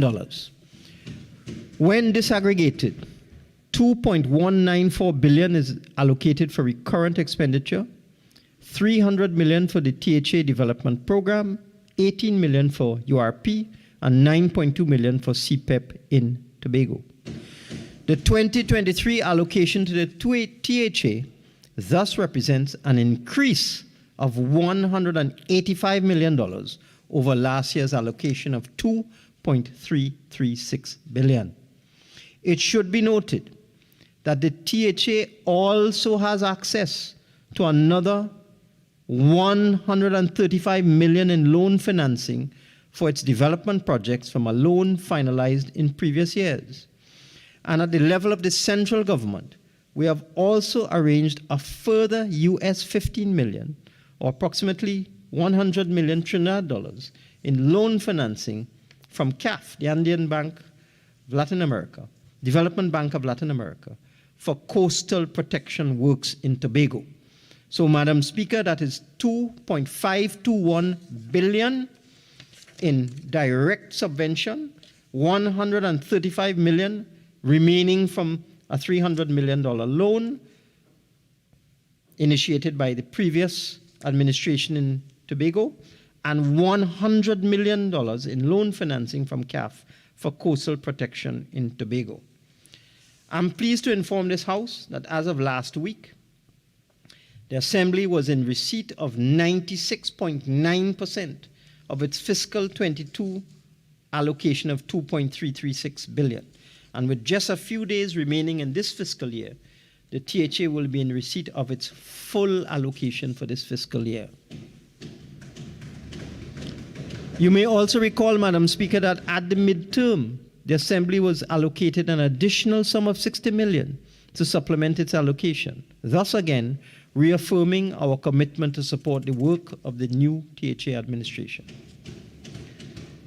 Madam Speaker, beyond the direct allocation to the THA, an additional $731.5 million is allocated to various ministries and state agencies to undertake and execute major projects and programs in Tobago in keeping with their responsibility under the 6th schedule of the THA Act 40 of 1996. This means that the overall allocation for expenditure in Tobago in 2023 exceeds $3 billion, and this does not take into account additional expenditure in the hundreds of millions of dollars by the central government on the air bridge, sea bridge, and national security. I now move to the medium-term policy framework. We have been using a medium-term transparent planning and budget formulation process as we seek to allocate public resources to their strategic priorities while ensuring overall fiscal discipline. This medium-term economic framework allows us to focus on the reliability and precision of the economic and fiscal outlook while recognizing the economic uncertainty which underpins any forecast. Indeed, we are aware of several downside risks which could derail our economic recovery. Production and project delays could be impacted if new virus strains become increasingly transmissible. Adverse global developments could add more volatility to crude oil, gas, and petrochemical prices. Conversely, stronger than projected global recovery could result in higher energy prices, thereby improving fiscal and external positions. So, although we have it more or less under control, we must keep an ever watchful eye on the evolution and mutation of the COVID-19 virus. We've set in motion the major elements of our development strategy as outlined in the roadmap to recovery for Trinidad and Tobago, post-COVID-19 pandemic, as well as in my 2021 budget statement. We have been refining our projections in the context of the risks in the global economy and the domestic implications of the prolonged recent wave of COVID-19 and its successive variants. Our 3-year medium-term economic program, 2022 to 2024, is building on the current momentum in the domestic economy. We expect our economy will continue to generate growth after 2022. We are forecasting growth of 3% in 2023 and 2024. This growth dynamic is supported by an expansion in the energy sector over the period 2023 to 2024, with growth of 5% per year.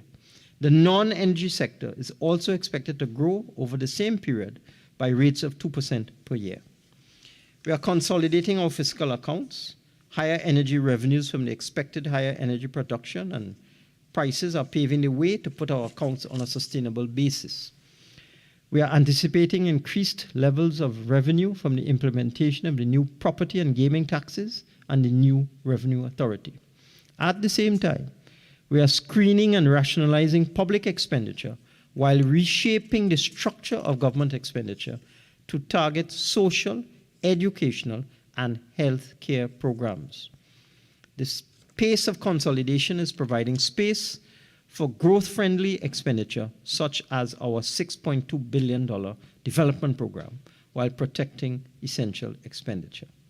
Accordingly, we have been putting our fiscal accounts on a sustainable basis, moving our accounts from negative to positive. We have stabilized our fiscal balance, putting it on an improving trajectory, and we are targeting positive fiscal balances in the coming years. As I've said before, our fiscal consolidation process, revenue enhancement, and expenditure restraint is bringing our debt back down on a downward trajectory, from a high of over 80% of GDP in 2021 to 70% in 2022. Our current account balance is strengthening under the impact of the significant recovery in the energy sector, with the increase in domestic production coinciding with the buoyant international commodity prices. The combination of these external and internal factors augurs well for export earnings throughout the forecast period. The current account balance is projected to reach US $4.5 billion in 2022 and remain in surplus, while net official reserves are expected to remain robust and healthy throughout 2023, projected to reach over $7 billion in 2024 if all goes well. Madam Speaker, we have laid the right foundation to anchor our development journey to achieve our economic and social objectives. We are building on the current momentum. We are taking advantage of the current buoyancy in oil and gas prices, temporary as it might be, while strengthening our production capability and output in the oil and gas sector. We are focusing on building our non-oil sector, which now makes up over 50% of our GDP, to ensure we can quickly adjust to wild swings in commodity prices. I turn now to estimates of revenue and expenditure for 2023. As an oil and gas producing country, we only too well understand that crude oil prices fluctuate in the context of seasonal demand, world events, global growth and supply conditions. Most recently, the COVID-19 pandemic caused crude price decline through constrained demand conditions, which were aggravated further by fears of a global recession. On the other hand, extended sanctions against Russian oil exports have increased uncertainty about supply from the world's second largest oil producer. Indeed, these conflicting supply and demand conditions are increasing the uncertainty in the oil price forecasts. I've kept under review the changing oil prices in 2022. US $100 per barrel in February 22, following the invasion of Ukraine by Russia. US $125 per barrel in March 2022, in response to the ban by the United States on Russian fuel exports. US $125 per barrel in June 2022 as concerns about supply emerged again. US $99 per barrel in August 22 as fears returned about a global recession. US $87 on September 23, 2022, last week, and US $85 today, again on fears of a global recession, a decline in world stock markets, and an overvalued US dollar. Madam Speaker, current events present new challenges to the forecasting of the oil market. I am advised that supply and demand conditions are offsetting one another and therefore could remain in broad balance over the course of 2023. I have now reviewed the forecast produced by several international organizations as follows. The US Energy Information Association is projecting a price of US $98.07 per barrel for WTI crude oil in 2022 and US $104.21 for Brent crude. For 2023, the relevant prices are US $90.91 for WTI and US $96.91 for Brent. The IMF is projecting US $103.88 per barrel for a basket of crude oils in 2022 and US $91.07 in 2023. The World Bank is projecting Brent crude oil to average $100 a barrel in 2022 and US $92 a barrel in 2023.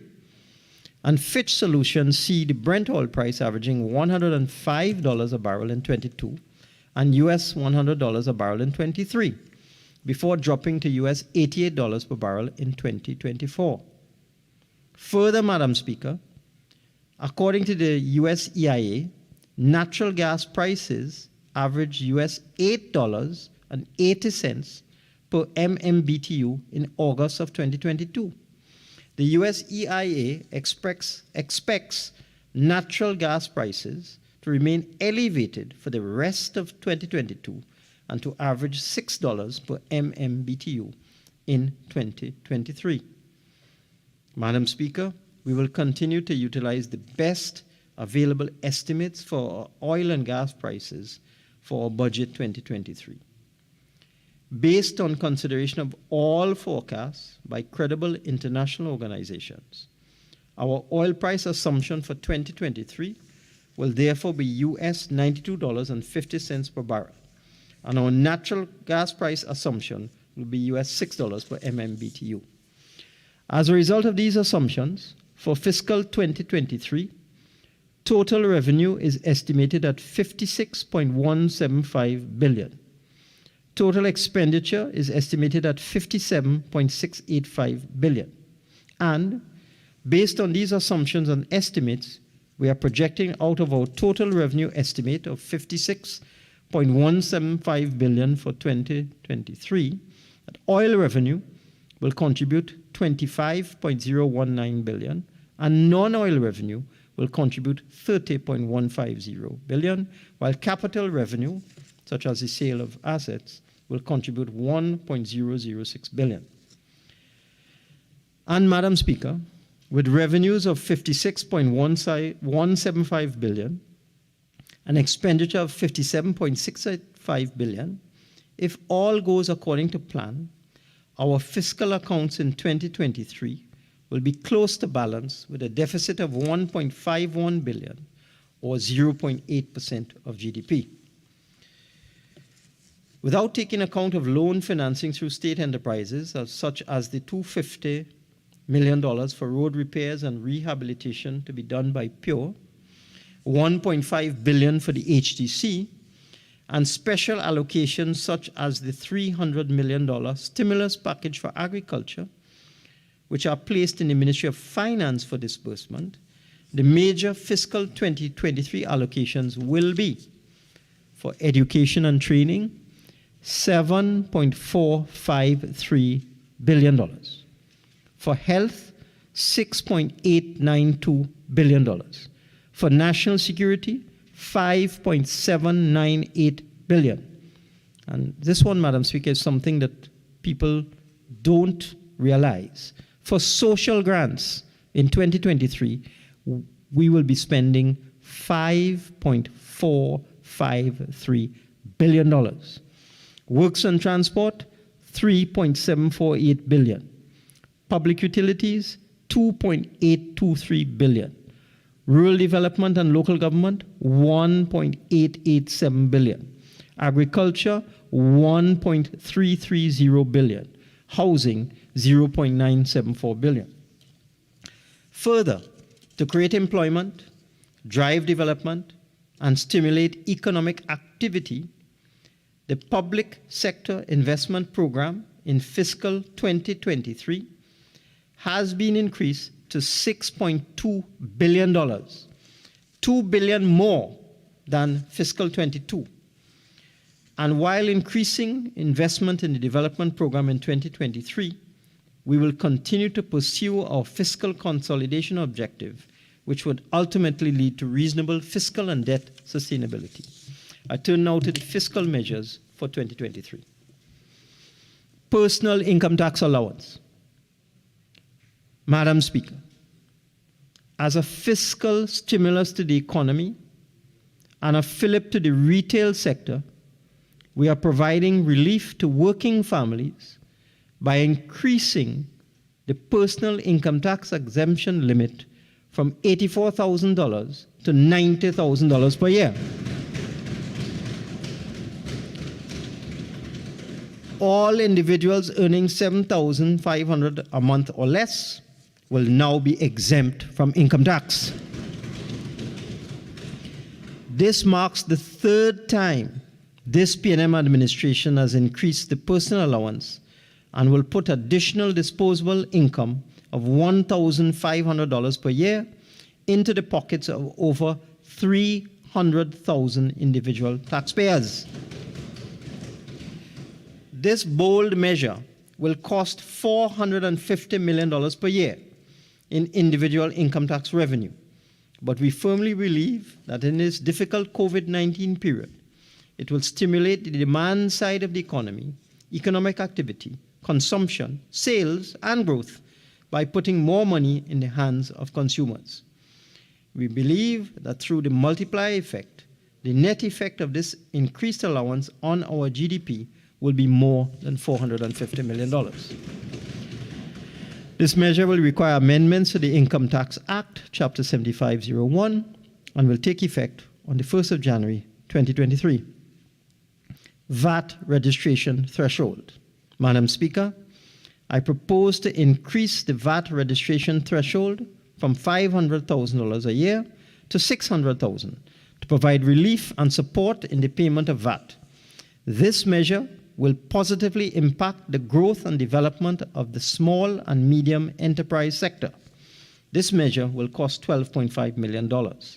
It will require amendment to the VAT Act, Chapter 7506, and will take effect on January 1st, 2023. Thirdly, renewable energy business rebate for agriculture. This government recognizes the importance of blending renewable energy with agricultural production.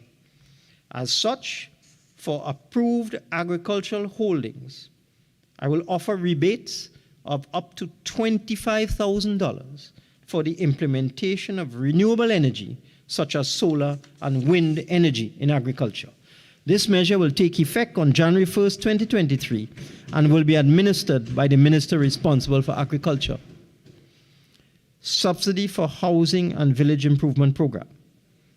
In recognition of the outstanding success of the Housing and Village Improvement Program, I propose to introduce a three-tiered subsidy structure under that program based on the land topography, and increasing in the maximum subsidy, the amount paid by government, applicable for the construction of a basic two-bedroom housing unit from $145,000 to the following levels: $165,000 for construction on flatlands, $170,000 for construction on undulating lands, and $175,000 for construction on hilly lands.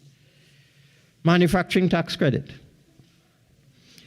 To incentivize further and create a more agile and robust manufacturing sector, I propose to introduce a one-time manufacturing tax credit for companies which make an investment in new machinery, production lines, and equipment. This manufacturing tax credit can be utilized against the corporation tax liability of the approved manufacturing company certified by the ministry with the responsibility for trade and industry, up to a maximum of $50,000. This measure is estimated to cost $50 million if 1,000 companies utilize this tax credit. This measure will require amendments to the Corporation Tax Act, Chapter 7502, will take effect on January 1st, 2023. Energy. And Madam Speaker, as I indicated earlier, we are an oil and gas-based economy. We cannot abandon oil and gas. I propose to increase the investment tax credit for energy companies from 25% to 30% to stimulate exploration and development-related investments in the energy sector. The total tax loss is estimated at $20 million annually. This measure will require amendments to the Petroleum Taxes Act, Chapter 6201, and will take effect on January 1st, 2023. Supplemental petroleum tax. After careful analysis of the competitiveness of Trinidad and Tobago as an oil province for investment, I propose to enhance the current STP concession for small onshore oil producers and introduce in 2023 a tiered system of supplemental petroleum tax at lower rates for shallow water marine operators, as opposed to the current fixed rates of SPT of 18%, 25%, and 33% that kick in as soon as the price of oil crosses US $50 per barrel. Firstly, the production limit for small producers of oil on land to benefit from the previously increased threshold price of US $75 per barrel for oil before SPT is applicable will be increased to 4,000 barrels a day, and the sunset clause will be repealed. Secondly, for new oil wells in shallow water marine areas, whether in existing fields or new fields, the following rates of SPT will now apply. The current rate is 25%. These are the new rates. For oil between 0 to 50, 0%. Oil price between $50.01 to $70, 15%, reducing from 25% to 15%. Oil price between $70.01 to $90, 20%. And then the usual SPT rates will apply.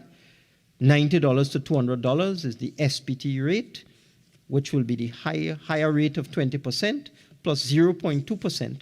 There's a formula. And then $201 and over, SPT rate will be 42%. These measures will require amendments to the Petroleum Taxes Act, Chapter 6201, and will take effect on January 1st, 2023. We believe, Madam Speaker, that these reduced rates of SPT for new oil production in the marine areas will allow companies to access the required financing to increase their drilling and get approval for new exploration and production programs, thus increasing the production of much needed oil. The methodology for determining what will be defined as a new well will be discussed with the oil companies before implementation of the new SPT rates in January 2023. We are also looking, Madam Speaker, at adjustment of other oil and gas taxes and other innovative fiscal incentives to encourage new investment in the sector. We'll advise on these and other adjustments to the energy tax regime in due course after consultation with the oil and gas companies. Electronic payment providers and e-money issuers. I propose to offer a one-time tax credit to approved electronic payment providers and or e-money issuers up to a maximum of $50,000 to encourage the growth of online financial transactions and aid in the development of a digital economy. This measure will require amendments to the Corporation Tax Act, Chapter 7502, and is estimated to cost $4 million. It will take effect on January 1st, 2023. Petroleum profits tax. Consistent with our move to boost oil production, I intend to incentivize crude oil production and to sustain the current level of hydrocarbon reserves. Deep water exploration costs are significant. And to increase and stimulate production in the deep water, I propose to decrease the rate of petroleum profit tax from the current 35% to 30% for companies engaged in deep water exploration. This measure will require amendments to the Petroleum Taxes Act, Chapter 6201, as it estimated to cost $50 million and will take effect on January 1st, 2023. Illegal state timbering. Madam Speaker, illegal timbering remains a serious issue across state forests as individuals continue to cut down trees, transport them, and use their products such as timber for economic gains. Illegal timbering also provides the trigger for environmental risks, including flooding and disruptions to the ecological cycle. I propose to increase the fine for illegal timbering from $20,000 to $100,000. This measure will require amendments to the Forest Act, Chapter 6601, and will take effect on January 1st, 2023. Illegal quarrying. Madam Speaker, illegal quarrying not only cheats the state of revenue, but it encourages criminal activity and poses a clear and present danger to the environment. The government therefore intends to impose heavy penalties for such environmentally dangerous and illicit activities. In particular, legislative amendments will be introduced to allow the state to levy on, seize, and forfeit equipment found on site at illegal quarries in an effort to eradicate this pernicious scourge. These legislative amendments will be introduced in Parliament early in 2023. Scrap iron penalties. Madam Speaker, I propose to contain the theft of scrap iron by increasing fines for stealing or illegally obtaining old metal, selling, purchasing, trading, receiving, and dealing in stolen old metal inter alia. I propose to increase the fines for these offenses from $15,000 to $100,000. This measure will require amendments to the Old Metal and Marine Store Act, Chapter 8407, will take effect on January 1st, 2023. Approved small company exemption from corporation taxation. Madam Speaker, I'm amending Section 16A of the Corporation Tax Act, Chapter 7502, to expand the exemption of approved small companies from the payment of corporation tax for a period of 5 years to 6 years. The measure will facilitate further relief to the small and medium enterprise sector and will take effect on January 1st, 2023. Renewable energy. Madam Speaker, I am waiving VAT on new equipment for manufacturing companies utilizing alternate energy technologies, renewable energy options, such as gasifiers to use biomass, and harnessing renewable energy through wind, solar, and water. The certification of documents for this renewable energy will be a collaborative effort between the ministers responsible for trade and for energy. The measure will last for 1 year, effective on January 1st, 2023, and will terminate on December 31st, 2023. In the first instance, it is expected to support the national agenda of increasing our renewable energy output by 10% by 2023. School to work apprenticeship allowance. Madam Speaker, I'm implementing an apprenticeship allowance to encourage more businesses to hire persons aged 16 to 25 for short-term apprenticeship to provide them with relevant experience and exposure to the world of work. companies will be eligible for an allowance of 150% for all remuneration paid under such an allowance, up to a maximum of 5% of the company's total wages and salaries billed for 1 year.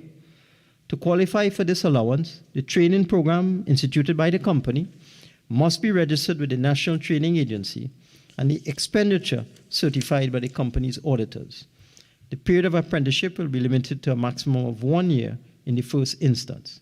This measure will require amendments to the Corporation Tax Act, Chapter 7502, will take effect on January the 1st, 2023. Fees chargeable for commissioners of affidavits. I propose to increase the fees payable under the Commissioners of Affidavit Act, Chapter 652.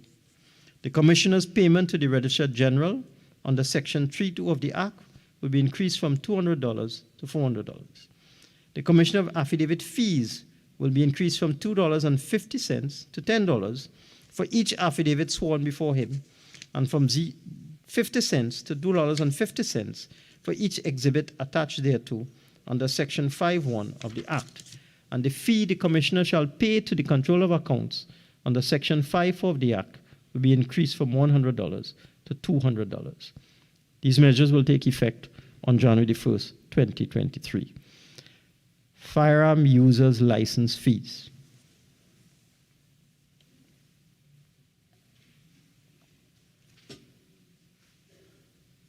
Madam Speaker, I propose to increase by 100% all firearm user license fees, FULs, under the third schedule of the Firearms Act, Chapter 1601, with the exception of assault weapons, which will now have significantly higher license fees than other types of firearms. The government also intends to restrict the ownership of assault weapons and associated ammunition by private citizens. In the meantime, while legislative amendments are being prepared to achieve this, the license fees for ownership of assault weapons in private hands will be increased to $5,000 per year, while the annual license fee for ownership of an assault weapon for use on a firing range will be increased to $1,000. These measures will require amendments to the Firearms Act, Chapter 1601, will take effect on January 1st, 2023. And now, Madam Speaker, a tax amnesty. We recognize that because of the public health restrictions and adverse economic effects of the COVID-19 pandemic, many businesses, especially small businesses, suffered such severe loss of income in 2020 and 2021 that they fell behind in their taxes. Although we introduced an amnesty in 2021, many businesses were still struggling to keep afloat and were unable to take advantage of the amnesty at that time. Accordingly, I propose to introduce an amnesty on penalties and interest on taxes owed up to and including the year ended December 31st, 2021. The amnesty will run from November the 14th, 2022 to February the 17th, 2023. This measure will require amendments to the various tax laws and is expected to raise between $300 million to $500 million. Oil pollution. Oil pollution presents a threat to the environment as well as to the socio-economic welfare of our citizens. I propose to increase the penalty from $10,000 to $100,000 for oil pollution. And this will require amendments to the Oil Pollution of Territorial Waters Act, Chapter 3703. This measure will take effect on January 1st, 2023. The threat of the giant African snail and other pests. Madam Speaker, food security remains a priority of this government. The giant African snail is one of the world's most destructive land snails.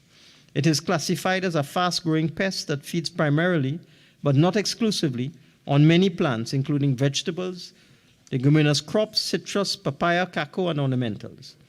This alien invasive species of quarantine importance was first reported in Trinidad in October 2008 and is now present in many areas of Trinidad, including the Diego Martin Valley, Maraval Valley, Vedas Bay, Mount Lambert, Aranguez North and South, Barataria, Couva, Chagonas, and Point Fortin. Other invasive threats identified include the Maruga locusts affecting the southern parts of the country, which also pose a risk to food security. To complement the existing mitigation strategies, I propose to allocate an additional $3 million to the Ministry of Agriculture, Land and Fisheries in our fight against these destructive pests for marketing and awareness campaigns, training of staff, and agricultural supply materials. I now come to the inter-island air bridge and sea bridge travel. Madam Speaker, we have recently procured 2 modern fast sea ferries, the APT James and the Bucko Reef, and their performance has been excellent in passenger and cargo service delivery. Similarly, we have also procured 9 Boeing 737-8 aircraft to complement the aircraft fleet at Caribbean Airlines. Revenues from international travel are used to subsidize the inter-island air bridge. Additionally, the rise in global energy commodity prices has resulted in higher operational costs for both the inter-island air bridge and sea bridge. In this regard, and consistent with our overall policy of sharing the burden of the cost of transport, I propose to increase the cost of inter-island air travel for all tickets by $50 as follows. The one-way fare on the air bridge will now move from $150 to $200. The estimated increase in annual revenue to Caribbean Airlines for the operation of the air bridge will be $50 million, which, with this increased price, will still require subsidy of the air bridge by over $50 million a year. With respect to the sea bridge, currently, persons aged 60 and over travel free on the sea bridge. I propose to introduce a charge for persons over 60 of $25 one way.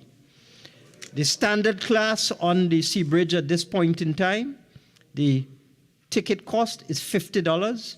This will be increased to $75.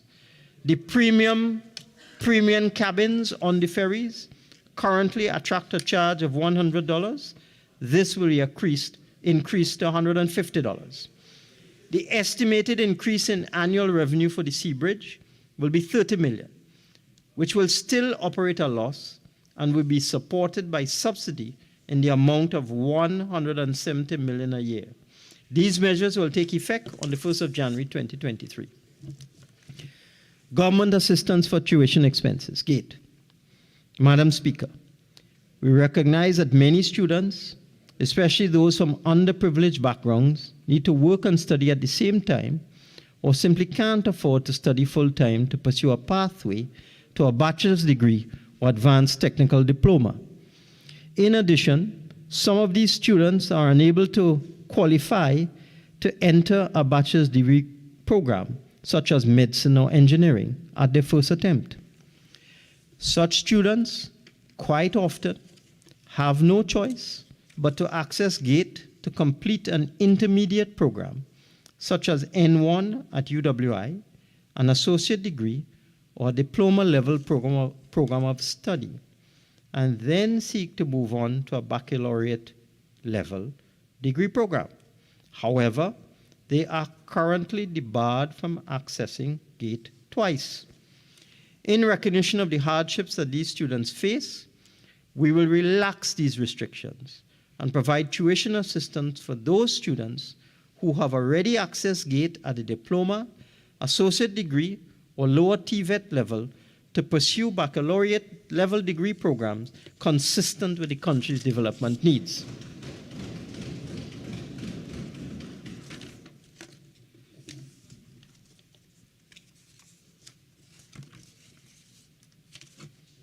I turn now to fuel prices. Madam Speaker, as indicated previously, the government is of the view that it is unproductive to spend more than $2 billion per year subsidizing fuel, and that this money could be better spent elsewhere. I have listed the areas where the government is already committed to spending billions of dollars on social grants, education, health, and transportation, among many other areas. Spending billions of dollars subsidizing fuel when this money could be directed to creating jobs and assisting the poor and vulnerable makes no sense in our view. Accordingly, with oil prices still in the US $90 range, we are of the firm view that another increase in fuel prices is regrettably required. We have therefore decided to increase, as of today, the prices of premium and super gasoline and kerosene by $1 per liter and diesel by 50 cents a liter. The new prices will be premium gasoline, $7.75 a liter, super gasoline, $6.97 a liter, diesel, $4.41 a liter, kerosene, $4.50 a liter. The cost of LPG will remain fixed at $21 for a 20-pound cylinder of cooking gas for domestic customers, which will require the government to pay an annual subsidy. Madam Speaker.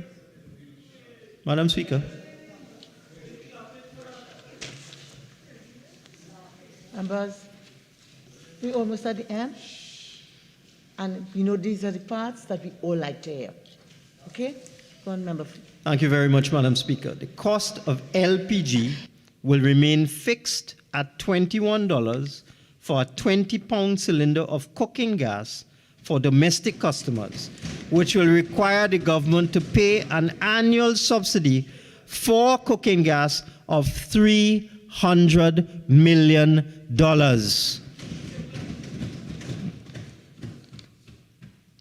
It should be noted that at these new fuel prices, if oil prices average US $95 per barrel for fiscal 2023, the government will still be required to spend $1.45 billion to subsidize the price of fuel. And if oil prices average US $90 per barrel in 2023, we will still have to spend $1.2 billion subsidizing fuel. In treating with this matter, we had lengthy discussions on how we should approach the question of fuel price increase. We thought of fully liberalizing fuel prices and allowing prices to be set by the market, as occurs in almost every other Caribbean country and most of the world. But that would have caused a huge increase in the price of diesel, the main fuel for public transport and the transport of goods. The price of diesel would have to be doubled to almost $8 per liter. We considered increasing the price of all fuels, including diesel, by $1 a liter, which would still require government to find $1.25 billion to subsidize the price of fuel in 2023 at an oil price of US $95 per barrel, or $1 billion at an oil price of US $90 per barrel. But we felt that any drastic increase in the price of diesel would affect those least able to afford it. Cognizant of the effect on the cost of living, therefore, while increasing the price of gasoline and kerosene by $1 per liter, we decided instead to increase the price of diesel by only 50 cents a liter, from $3.91 per liter to $4.41 per liter.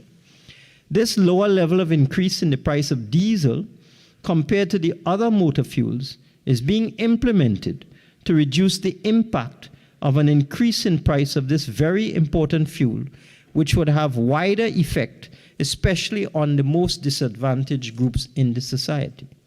It should be noted that the consumption of diesel accounts for 40% of all fuel consumed in Trinidad and Tobago, or approximately 400,000 liters per year.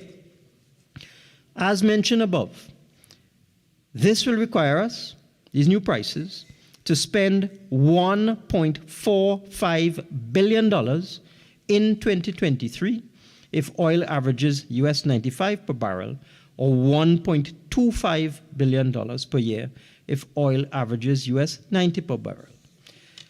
Therefore, Madam Speaker, to alleviate the effect of these increases in the price of fuel on the most vulnerable in our society, we shall in 2023 give all recipients of social grants, namely recipients of public assistance, disability, food support, and senior citizens pension, a one-time transport grant of $1,000. It should be noted that this transport grant facility is temporary and shall remain in place only insofar as the price of oil remains at elevated levels. This measure, this transport grant of $1,000, will assist 175,000 persons and will cost $175 million and be implemented on or before the end of January 2023. In conclusion, Madam Speaker, we have always placed the national interest at the center of our developmental agenda. We have sought to foster a unity of purpose and the well-being of our citizens in our Roadmap to Recovery program. We will achieve macroeconomic sustainability over the medium term with an emphasis on fiscal and debt consolidation, with a social conscience, while at the same time creating the fiscal space to address critical challenges. The resulting stability conditions of low inflation and interest rates, as well as a competitive exchange rate, will engender increasing savings and investments to finance growth and development. We are building strong public institutions to underpin our growth and development. We are consolidating gains as we invest heavily in national infrastructure projects, including projects involving roads, drainage, schools, hospitals, public buildings and facilities, tourism sites, ICT, water supply, and electrification, among other development projects and programs to create employment and stimulate economic activity. We are supporting our youth in national development, in particular their digital skills, and we are attracting them to the agricultural sector in light of our aging farmers. We are continuing to improve the health of our citizens, including raising the COVID-19 vaccination rates. We are enhancing investments in digital technology, which will underpin the modern and diversified economy. We are continuing to ensure a supportive business environment within which the private sector can strive, grow, and facilitate a buoyant non-energy sector. We are improving the investment climate as well as the ease of doing business. We are deepening human capital development through multifaceted education and training programs. And we are strengthening our security systems to adapt and respond to external and internal threats, thereby ensuring that investors and citizens can participate in ordinary life activities in a safe and secure environment. Madam Speaker, despite the enormous difficulties and challenges that we face, I am confident that the resilience and support of our citizens, combined with the wide range of policies, projects, and programs which we have put in place, will sustain the momentum of the economic recovery. Having faced and overcome the many financial and economic challenges of the last 7 years, we will make a positive difference in the lives of our citizens and leave no one behind. Madam Speaker, I thank you and I beg to move.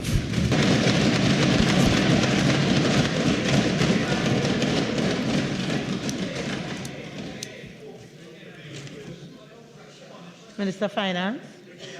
Minister of Finance.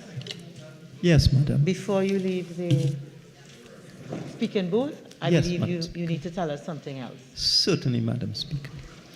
The budget debate shall resume on Friday at 10 a.m. Friday, the 1st of October? 30th of September? Friday, the 30th of September at 10 a.m. Leader of the House. Very kindly, Madam Speaker. Madam Speaker, I beg to move that this House do now adjourn to Friday, the 30th of September at 10 a.m. Thank you very kindly. Honourable members, before putting the question on the adjournment, I'm to advise that your budget packages are available for collection at the ground floor meeting room located in a close proximity to the members' entrance. In fact, there's a sign on the wall which I think no one can miss. Honourable members, the question is that this House do now adjourn to Friday, September 30th, 2022 at 10 a.m. All in favour say aye. Aye. Any against? I think the ayes have it. This House now stands adjourned to Friday, September 30th, 2022 at 10 a.m.